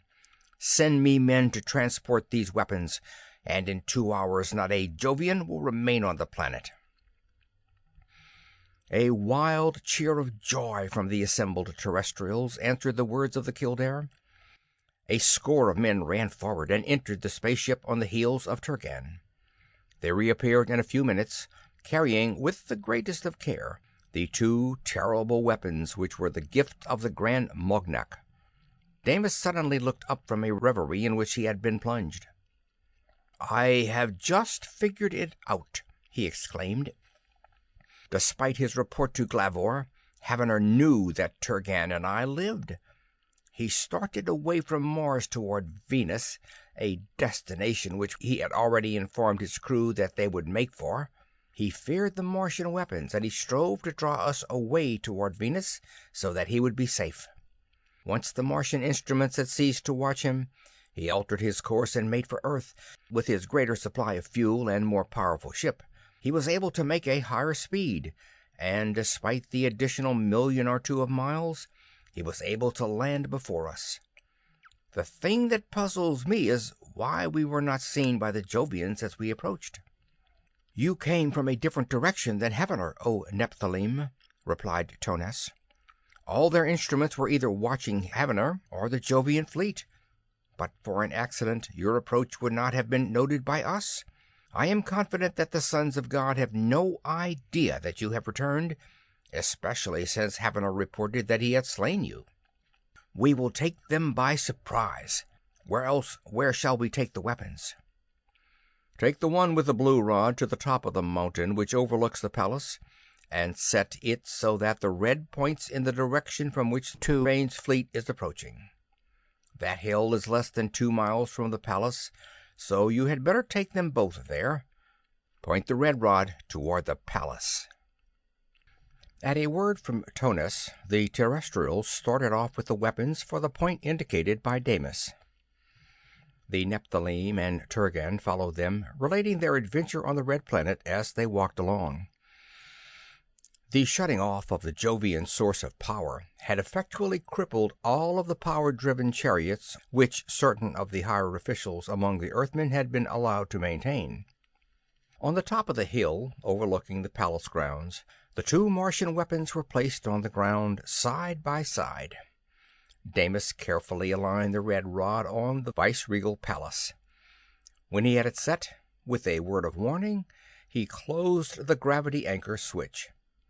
The instrument settled a trifle on the solid rock on which it was bedded, and then was motionless. At a word from Damis, as many of the terrestrials as could find a handrest pushed against it. It was as though they were pressing against the mountain itself. Damis sighted along the rod and adjusted it until it pointed at the center of the building. "So much for that one," he said. "It is the less powerful of the 2, but it will be enough to destroy the sons of God and the Nephthalim who are in the palace. The few who are scattered over the earth we can dispose of at our leisure. If the Jovian fleet approaches the earth from directly above us, we will be able to destroy it easily. In any event, this weapon is to be used only when it is approximately normal to the surface of the earth. We must have it almost under the point from which the Jovians are approaching. That may be the opposite side of the earth." "I think not, Nephthalim," said Tonas. "We know that Glavor and Turban have been in constant communication since the Jovian fleet passed Mars, and he expects them to land here. There would be no object in their taking a circuitous route, so they will probably drop directly down in the palace grounds." "Let us hope so, Tonas. In any event, we might as well anchor the weapon here as elsewhere." He set the weapon with the blue rod on another patch of bare rock and tested the rod to make sure that it revolved freely and could be made to cover the entire heavens from horizon to horizon. He closed the gravity anchor switch, and again the efforts of a dozen terrestrials were futile to move it. "Now we are ready for their attack," he said to Turgan. "You are as familiar with these weapons as I am, but I will instruct a dozen of your followers in using them. It is possible that we may not be able to operate the weapons ourselves." "I can operate one weapon while you manipulate the other, Damis," replied the Kildare. "However, no harm will be done in instructing others." "I may not be here," said Damis briefly. Without replying to the questions of Turgan and Tones, he proceeded to instruct a dozen of the Earthmen in the use of the terrible Martian weapons. When he was certain that he had a half-dozen men capable of attending to each of the weapons, he turned to Turgan. "I may not be here when the weapons are used," he said. "When I thought that Laura had gone to Venus, I gave her up and sacrificed both her and my heart on the altar of our cause, for it is what she would have chosen. Now I have accomplished the sacrifice and returned with the Martian weapons to find that she is a captive in the Viceroy's palace. We can turn on the rays and reduce the building and all in it to a pinch of dust in a few seconds, but Laura would be immolated with the sons of God. The weapons are here, our men know how to use them, and my usefulness is at an end. Now I stand here with no more responsibility for our success than the humblest swordsman. Since I am no longer needed, I will leave the fate of the earth to you and follow out my private designs." "Where are you going, Nephilim?" cried Tones. The question was echoed by all within the sound of his voice. Only Turgan smiled as though he knew Damis's answer. "Where could I go, a Kildare, but to one place," replied the Nephilim. "I go to Glavor's palace. I have 2 errands there. One is to rescue Laura, and the other is to mete out to Glavor the death which I swore that I would accomplish. The rays can be turned on and the palace demolished at any time. But I ask that you wait until I return with Laura, or until you know that we are dead." "But if the Jovian fleet arrives before that time, Nephilim?" demanded Tones. "Then give the word for the use of the weapons, a Kildare, and Laura's soul and mine will join the thousands of others whose lives are but a part of the price the race of Earthmen have had to pay to rid their planet of the sons of God." "It grieves me, Damis, to see you go to certain death," said Turgan sadly to the blond giant. "Yet I will say nothing to stop you. Were it not that my presence would hinder you in your attempt, I would accompany you. Your place, Kildare, is at the head of your men whom you were born to rule. I can hope to succeed only by stealth, else 1,000 men would come with me. Now call from the ranks one who is a barber, that he may change the color of my hair and alter my face, that I shall not be known." At the Kildare's word, 3 men stepped forward from the ranks of swordsmen and announced themselves adepts in the art of disguise. Swift runners were sent to bring supplies, and the 3 labored over Damis. When they had finished their ministrations, only a close observer would have known him under the bushy black beard which covered his face. End of chapter 5.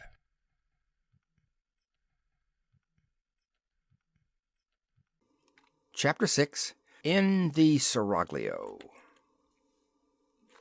With a parting word to Turgan and his followers, Damis made his way alone down the hill and into the thick tropical jungle which grew up almost to the gates of the vice-regal palace. He was well acquainted with a secret entrance into the building. It was a matter of minutes for him to locate the outer end and open it. For half a mile he made his way underground until a huge stone door barred his way.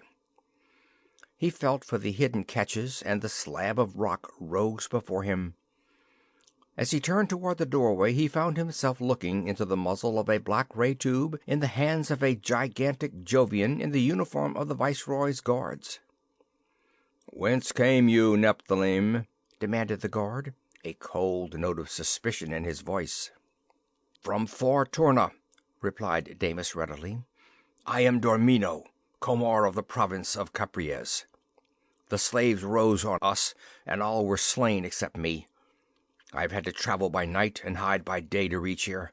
I knew not whether the slaves had conquered or not, But when I found them lying by thousands about Glavor's palace, I knew that the reign of the sons of God was safe. What news from Tubain?" The face of the Jovian guard cleared as Damis spoke. Dormino, a son of Glavor by one of his terrestrial concubines, was Comor of Capriez, a fact well known to Damis. There was nothing in the newcomer's story to excite suspicion. "The fleet of the ruler of the universe is approaching," the guard replied. "In 2 hours it will be hovering above us. We would have needed no aid had not the dogs of Earthmen found our source of power and managed to destroy it with stolen ray tubes. We have been cooped up here like rats, waiting for Tubain to arrive. When he comes, our vengeance will be heavy." "The heavier the better," growled Damis with an oath. "The dogs have been getting surly for a generation. I hope that Tubain will teach them a lesson that will not be forgotten for ages to come." "He will, never fear," laughed the guard. "Already Glavor has made his plans. I am not a member of the council, yet I have heard enough to realize why Glavor is our ruler. My brain could not conceive of such a stupendous plan." "I will go to my father now," said Damis. "What is the word for passing the inner gate? I wish to surprise my sire, for he doubtless mourns me as dead." "He thinks you are dead," replied the guard. "Yet I never heard of Glavor mourning for any loss which did not affect his pleasures. He has plenty of bastards to take your place. The word is Tubain." "I thank you, son of God," said Damis, "and I will inform my sire of the great respect and high regard which you have for him. Fear not, your word shall be truthfully reported to him." Leaving the Jovian guard hastily reviewing the conversation with the supposed Dormino, Damis made his way toward the palace. Since he knew that he would not reach another door until after several of the underground passages with which the foundations of the palace were honeycombed had joined, he had little doubt of his ability to make his way unsuspected into the citadel. He debated for a moment on the advisability of killing the Jovian guard and taking his weapons, but caution prevailed, and empty-handed, save for a dagger concealed under his robes, he strode forward. His knowledge of the password enabled him to pass the various guards he met without difficulty. There were many of the Nephilim who held subordinate positions in the outlying provinces and who were seldom at court, and the Jovian guards, who in their hearts regarded the Nephilim as little better than the terrestrials, paid small attention to him. He passed several guarded points before the path rose steeply, and he passed through the final gate into the palace itself. A Nephilim passed him hurriedly, and Damis plucked at his robe. "I am just from outpost," he said. "What news of Tubain?" "The fleet has entered the atmosphere belt 1,000 miles east of here," replied the Nephilim. "They are dropping to an altitude of 5 miles and will then approach. They should arrive in an hour. It is well that they hurry." "What rush is there?" asked Damis in surprise. "We may not be able to leave here, but at the same time, all the forces the slaves can muster would never force an entrance." "You have not heard, then?" exclaimed the other in surprise. "No, certainly not, if you have been on outpost, for I just learned it myself. There is a rumor that Havener lied when he said that he killed Turgan the Kildare and Damis the Renegade, the curse of Turban rest on him, on Mars. It is said that they not only escaped death, but have returned to Earth armed with the weapons of the Red Planet. Havener is with Glavor now, and no one knows what the outcome will be. Since Tubain is at hand, doubtless nothing will be done until he arrives.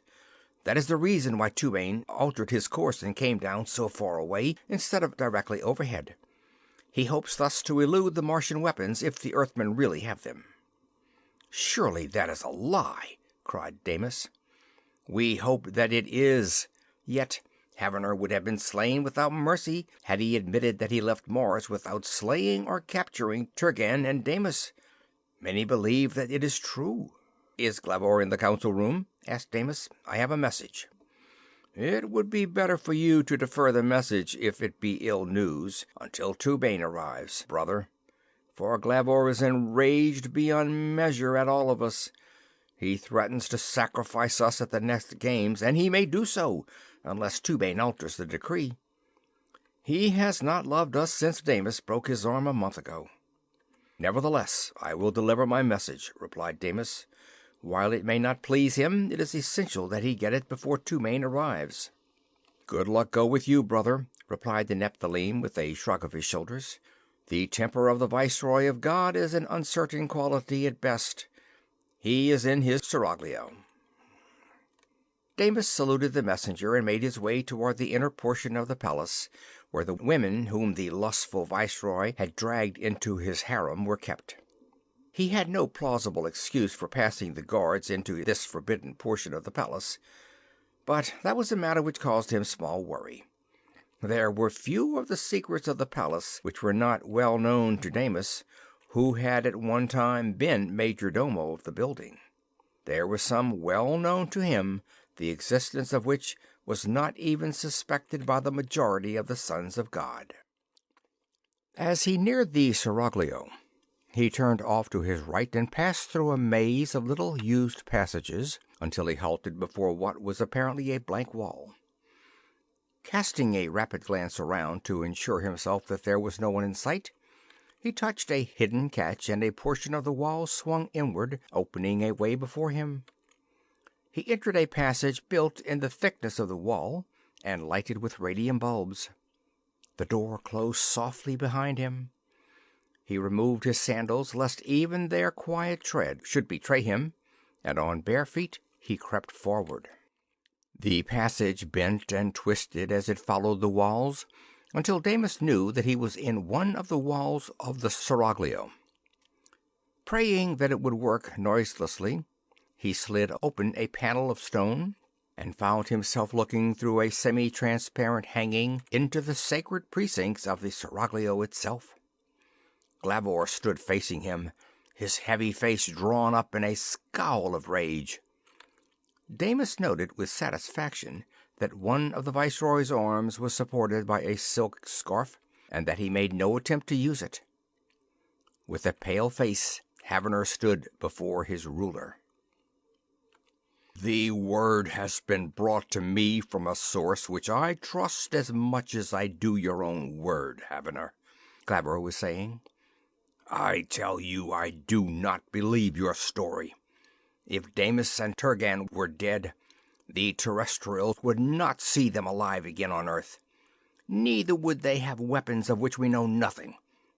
One of our observers admits that he saw a spaceship land a few hours ago, coming from the direction of Mars. You failed in your mission, Havener, and on you I pronounce the doom. I sentence you to the twilight of the gods." "I appeal to Turgan from that sentence," cried the equerry with dry lips. "Your appeal shall be noted and laid before him at the proper time," replied the Viceroy savagely.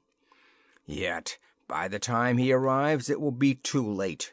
Ho, guards, take him away." Havener turned as though to resist, but 6 of the huge Jovians answered the Viceroy's call. 2 of them grasped him by the arms and started to lead him from the room. "I appeal," cried Havener again. "I brought back the maiden whom I was sent to fetch, and for that reason I made no failure. To bring her was the principal item of my orders." Glavor's face grew purple with rage. "And who sent the message to Turgan which resulted in the orders which he sent me?" he demanded savagely.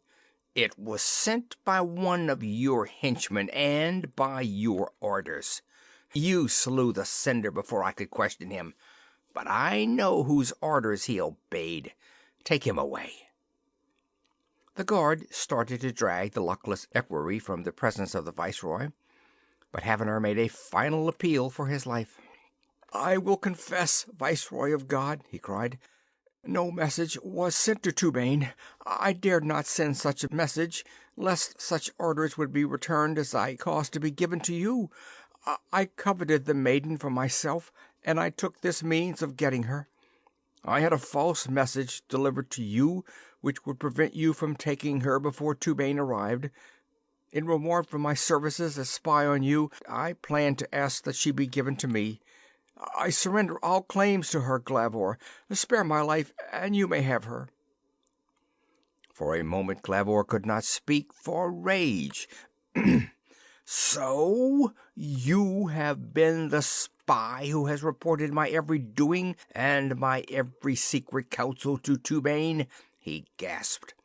"But for you, I would long ago have conquered Venus and Mercury and declared myself independent of the Jovian overlord.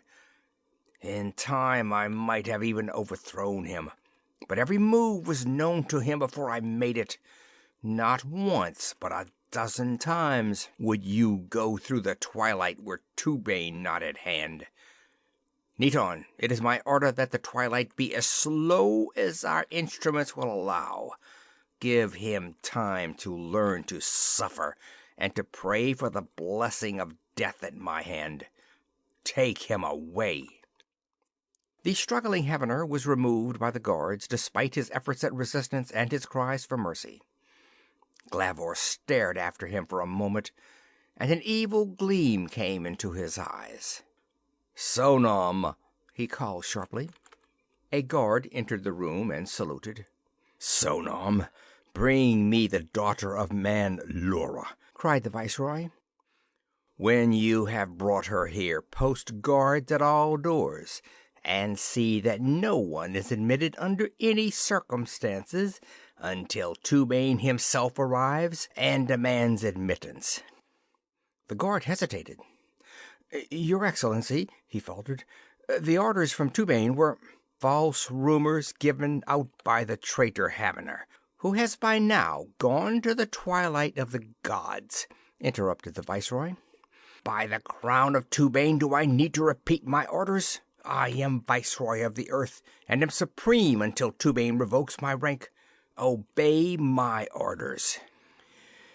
The guard saluted and withdrew. Glavor licked his thick lips in anticipation and strode restlessly back and forth across the room.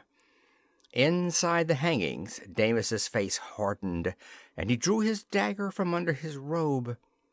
The door opened, and Sonam returned, dragging Lura after him. The face of the Earth girl was pale and drawn, yet when she saw Glavor, her head rose in an expression of defiance. Sonam saluted the Viceroy and left the room, the massive door clanging shut behind him. Glavor stared at the girl with an evil leer on his heavy countenance. "I have learned, daughter of man," he said slowly, "of how you seduced one of my servants from his duty to me and caused him to forge an order from the great Turgan in order that he might keep you for his own pleasure. For a time the stratagem succeeded, but now my eyes are open. When I first looked upon your face and form, I swore to myself that you should be the solace of my leisure hours. Now the time is come. I was minded once to honor you as Hortan once honored a terrestrial, and let you amuse yourself by sitting on a throne. But your treachery has changed my intention. Not even as an accredited concubine shall you rank, but only as a slave, to be used as a toy and tossed to one of my guards when I am tired of you. Come hither." Lura made no move to obey the order, and Glavor, with an oath, stepped toward her, his one good arm outstretched in a grasping gesture. Lura did not move until his hand almost closed on her arm, and then she sprang back. Her hand sought the bosom of her robe, and the Viceroy recoiled as a glittering dagger flashed in the air. "Back, Jovian!" cried Lura in ringing tones. "Think you that the daughter of a king of men is to be a toy for your base Jovian passions? The point of this dagger is poisoned, so that one touch through your skin will mean death. One step nearer and I will strike." The Viceroy hesitated for a moment and then drew from his robe a short, thick tube. Laura correctly interpreted the gesture. "Raise that tube, and I will bury the blade in my own body," she cried. "I know that you have the power to clasp me in your arms, but it will be a corpse which you clasp." She lowered the knife until the point rested against the skin of her throat. The slightest pressure would cause it to penetrate her skin and bring about her almost instant death. Glaver watched her like a cat, the tube ready in his hand. With a grim laugh, he threw the tube from him and walked a few steps away. Laura lowered the knife. As she did so, Glaver turned with a movement so swift that the eye could hardly follow it. His eyes caught Laura, and she straightened back her head, powerless against his will, caught as she was momentarily off her guard. "Throw down your knife," said Glaver's voice slowly. Laura struggled to raise the weapon against herself, but she could not. Slowly her fingers relaxed, and the weapon clattered on the floor. Still holding her eyes with his own, Glaver stepped forward until his huge splayed foot rested on the weapon. He averted his gaze and swiftly picked it up. Laura gave a scream of horror and strove to fly, but the heavy door was barred against her. Glaver placed the weapon in a cabinet on the wall, which he locked, and then turned to her, an expression of triumph on his face. "It is useless, daughter of man, to struggle against the will of the sons of God," he said mockingly. "What we desire is ours. Come to me." Laura's face showed an expression of loathing as she looked at the huge, misshapen monstrosity before her. The Viceroy forgot the momentary satisfaction of his triumph in his rage at her attitude. With a growl of anger, he grasped at her. Laura avoided his rush and ran along the side of the room, Glaver in pursuit. He cornered her at last, and she stopped with her back to the tapestry with which the room was hung. Glowering in his triumph, Glaver approached and reached out his hand to seize her. His huge paw descended, but before it touched her shoulder, a hand with fingers of steel reached through the hangings and grasped his wrist. When Sonom had dragged Laura into the room, Damis inserted the point of his dagger into the tapestry and started to cut a slit through which he could enter the room. The keen-knifed blade cut for a few inches readily enough and then stopped. Damis withdrew the blade and examined the stuff before him. An expression of dismay crossed his face, for the material was crisscrossed with stellanium wires set 6 inches apart. Each juncture was brazed together, and the whole made a web through which he could not force his way. Cautiously he exerted his strength. The keen blade hewed through the first of the stellanium strands, but Damis held his breath as the wire parted. It seemed impossible that the ting of parting metal, which sounded like a thunderclap in his ears, would not be heard by the Viceroy. He knew that there must be an entrance into the room through the hangings, and he made his way cautiously forward, testing the draperies from time to time with his knife. When Laura laid her dagger against her breast and threatened to end her life, it took all of Damis's self-control to keep from crying out and striving to force his way into the room by sheer strength. He knew the toughness of stellanium well enough to realize the impossibility of even his enormous strength tearing apart a webbing of it. The certainty that Glaver would not push matters far enough to rob himself of his prey aided him to restrain his ardor and to pursue his systematic search. He came at last to a corner where his knife met with no resistance as it made its way through the silken stuff on the walls. Swiftly he cut a slit through which he could rush. As he parted the material, Laura rushed past him and stood with her back to the wall to await the oncoming Viceroy. Damis raised his hand and stood ready. As Glaver's huge paw descended on Laura's shoulder, Damis's hand shot out. Still holding the wrist of the Viceroy in a grip of steel, He emerged from his hiding place, tearing off the black wig and beard which disguised him. "Damis!" cried Laura in wonder and delight as she saw him. Glavor stared with unbelieving eyes for a moment, and then a hoarse cry of alarm burst from his lips. Desperately he strove to release his wrist from the Nephthalim's grip, but to no avail.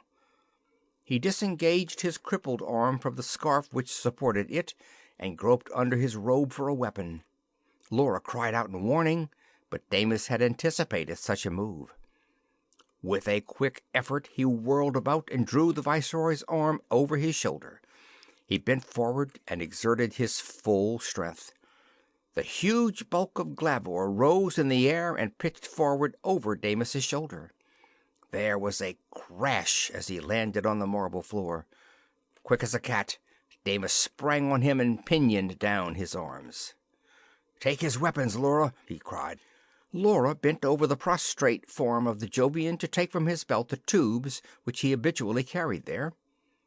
As she stooped, Glavor raised one of his huge feet and struck her with all the force of his mighty thighs behind the blow. With a cry of pain, Laura flew halfway across the room.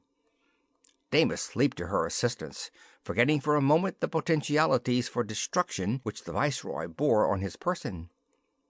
A sudden sound made him whirl about. He bent over Laura and picked her from the floor. With her in his arms he leaped to one side just as a flash of violet light stabbed through the air. It missed them by inches. He dropped Laura on a rug and turned to face Glavor. On the Jovian's face was an expression of fiendish triumph. In his hand was a short black tube which he aimed with deliberate slowness at the crouching Nephthalim. Damis shifted his gaze from the Viceroy's eyes and concentrated it on the muscles of his wrist. Glavor's grip tightened and Damis leaped to one side as the violet light again stabbed the air. With an oath, Glavor swung the deadly ray in an arc, trying to reach the Nephthalim, but Damis moved like a cat. Once, as the ray almost touched him, he sprang high in the air and let it sweep by under him. With each movement he came nearer to the Viceroy. Slowly the violet began to lose its intensity of color. Glavor dropped it and reached for a second tube. Before he could draw one, Damis was on him. End of chapter 6.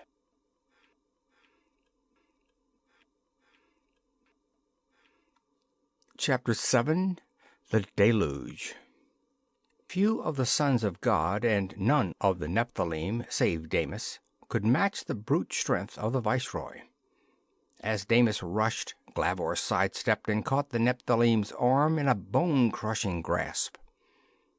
Damis made no effort to break the grip, but with his free hand he gripped the wrist of Glavor's crippled arm. With a quick effort he twisted it, and the Viceroy gave a shriek of pain as the newly knit bone gave way and his arm fell, dangling and useless. Damis caught his sound arm in a powerful grip and twisted slowly on his wrist. Gradually, Glavor's fingers relaxed, and Damis' arm was free. His hand shot up and gripped Glavor about the throat just in time to shut off the cry for help which was forming on his thick lips. The two giants strove silently for mastery in the struggle which meant life for the victor and death for the vanquished. The expression in Damis' eyes was one of confident mastery, but the face of the Jovian showed something that was strangely akin to fear. Even when he was whole, Glavor had found that his strength was no match for the power that lay in Damis' graceful limbs. With one of the Viceroy's arms useless, the issue was a foregone conclusion. Glavor's face gradually grew purple, and his eyes started out of their sockets. His tongue protruded horribly from his open jaws. He grew weaker until it was only Damis' grip which kept him from falling to the ground. Then Damis broke his silence and spoke slowly and distinctly into the dying Viceroy's ears. "I was loyal to you, Glavor," he said, despite your brutality and sensuality, which sickened me, until you strove to add to your already crowded Seraglio the maiden whom I had chosen. As an Earthling, you thought I had no right which you needed respect, and I would tamely submit to whatever you chose to do. You forgot that in my veins run the best blood of earth and the proudest blood of Jupiter. Hortan was a Mildosh of Jupiter, a rank to which you could never aspire. I restricted your efforts and proved to you a thing which I long have known, that man to man I am your superior. Even then you might have won back my loyalty, had I not learned how my father and my mother came to their death. It has always been given out that they went to Jupiter on a summons from Turgan, but I know the truth. They died under the knife of a cowardly assassin, under your knife, Glavor. Then it was that I swore that it would be my hand that would strike you down. When you raised your hand against me, you were viceroy of the earth, and your power was secure, for the conspiracy against you had no hope of success. What is the situation now? You are beleaguered in your palace, holding only the ground your few feeble weapons cover. Even this ground you hold only by the sufferance of the earthmen. Listen to what I say, for I wish your last moments to be bitter ones. On the hill east of the city sit two weapons of a type and a power unknown to both Earth and Jupiter. They are the deadly black ray weapons of Mars. Ah, you tremble. You have good cause. One of them is trained on this palace, while the other searches the heavens, ready to blast into powder the fleet of Turgan when it appears. And who, think you, brought this about, Glavor? It was I, Damis the Nephilim, the half-breed bastard whom you despised. My only regret is that I cannot send you to the twilight of the gods as you sent that other arch-traitor Havener. Are your last moments pleasant, Glavor? I am increasing the pressure slowly, so that you will have time to think of the earthmen you have given to sacrifice and torture, to think of your ruler Hortan dying under your knife, to think of the doom which is about to overcome your race. Think, Glavor, for your time for thought is short."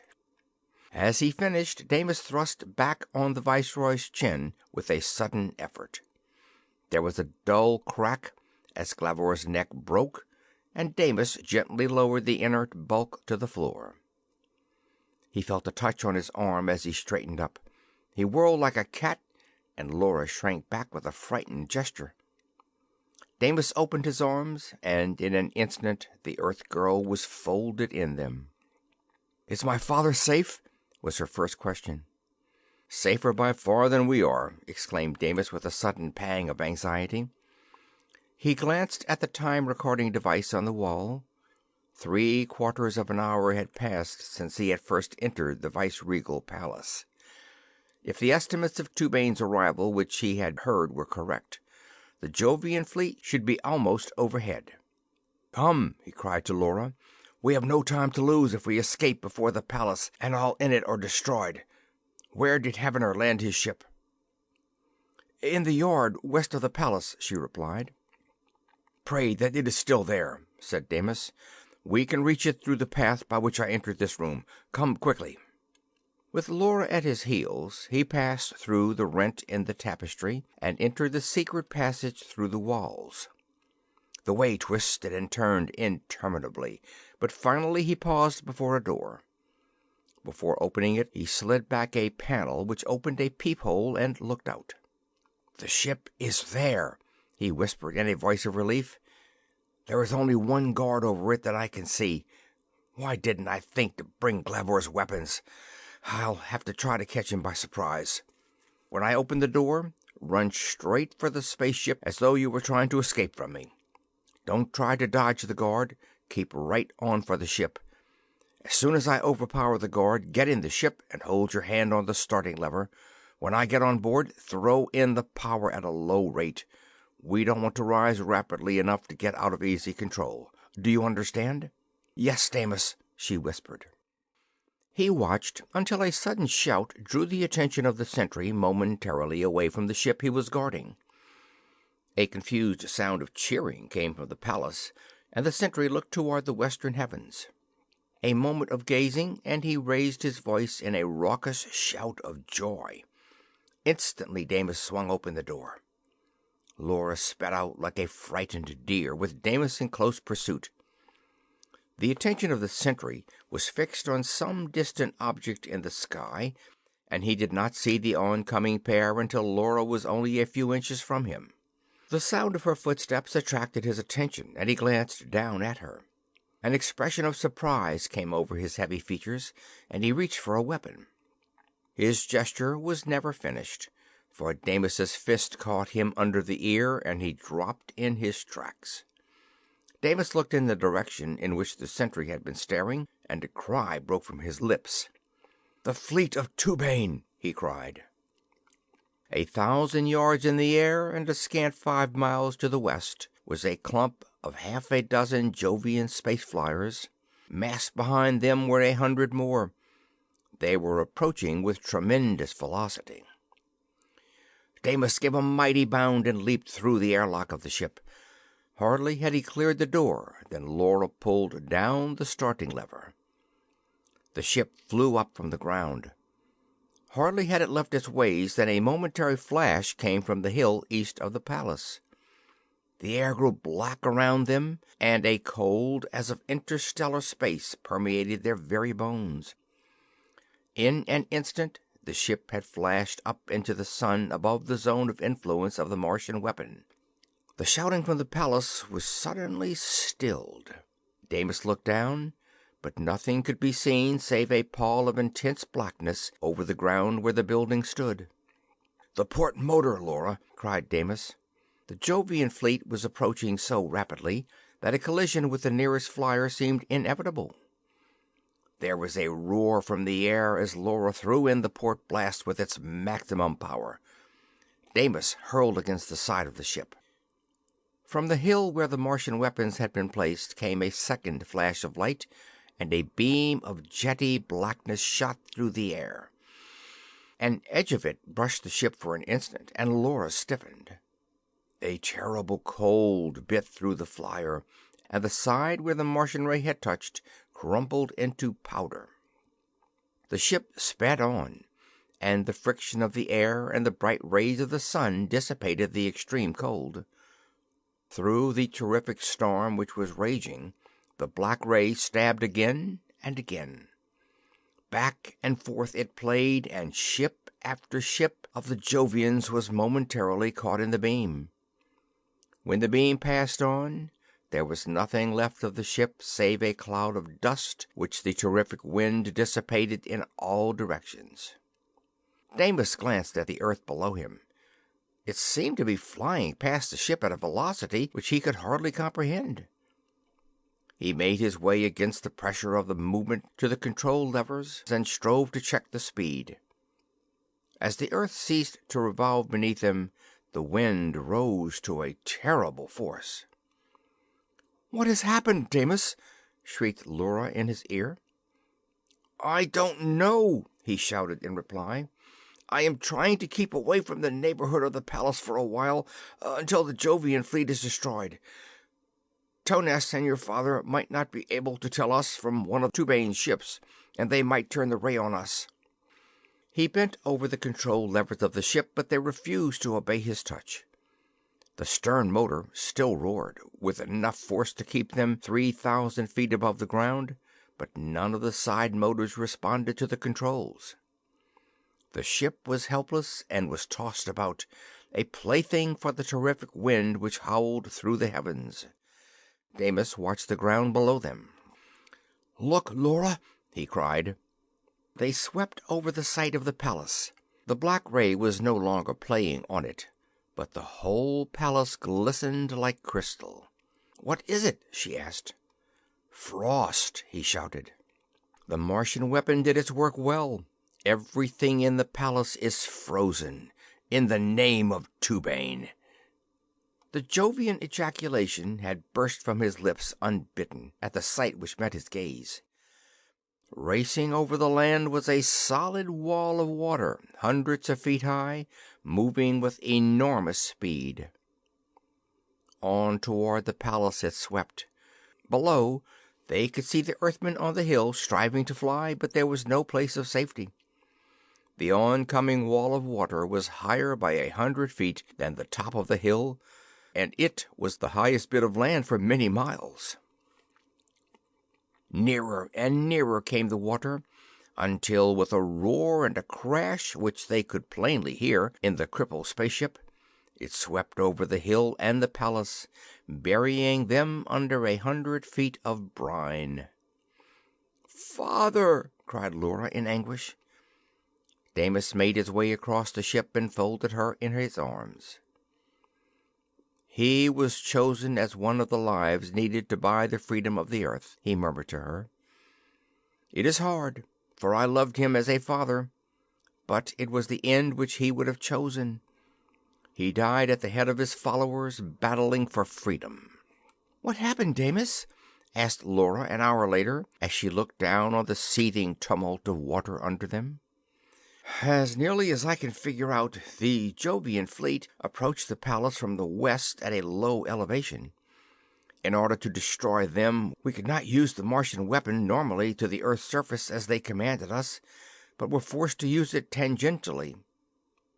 The enormous counter-reaction to the stream of force of almost incredible intensity which shot at Turgan's flyers had to be absorbed in some way. The weapon could not take it up as it was anchored to the center of gravity of the Earth.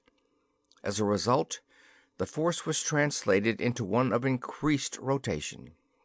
The Earth must be spinning on its axis at fully twice its former rate.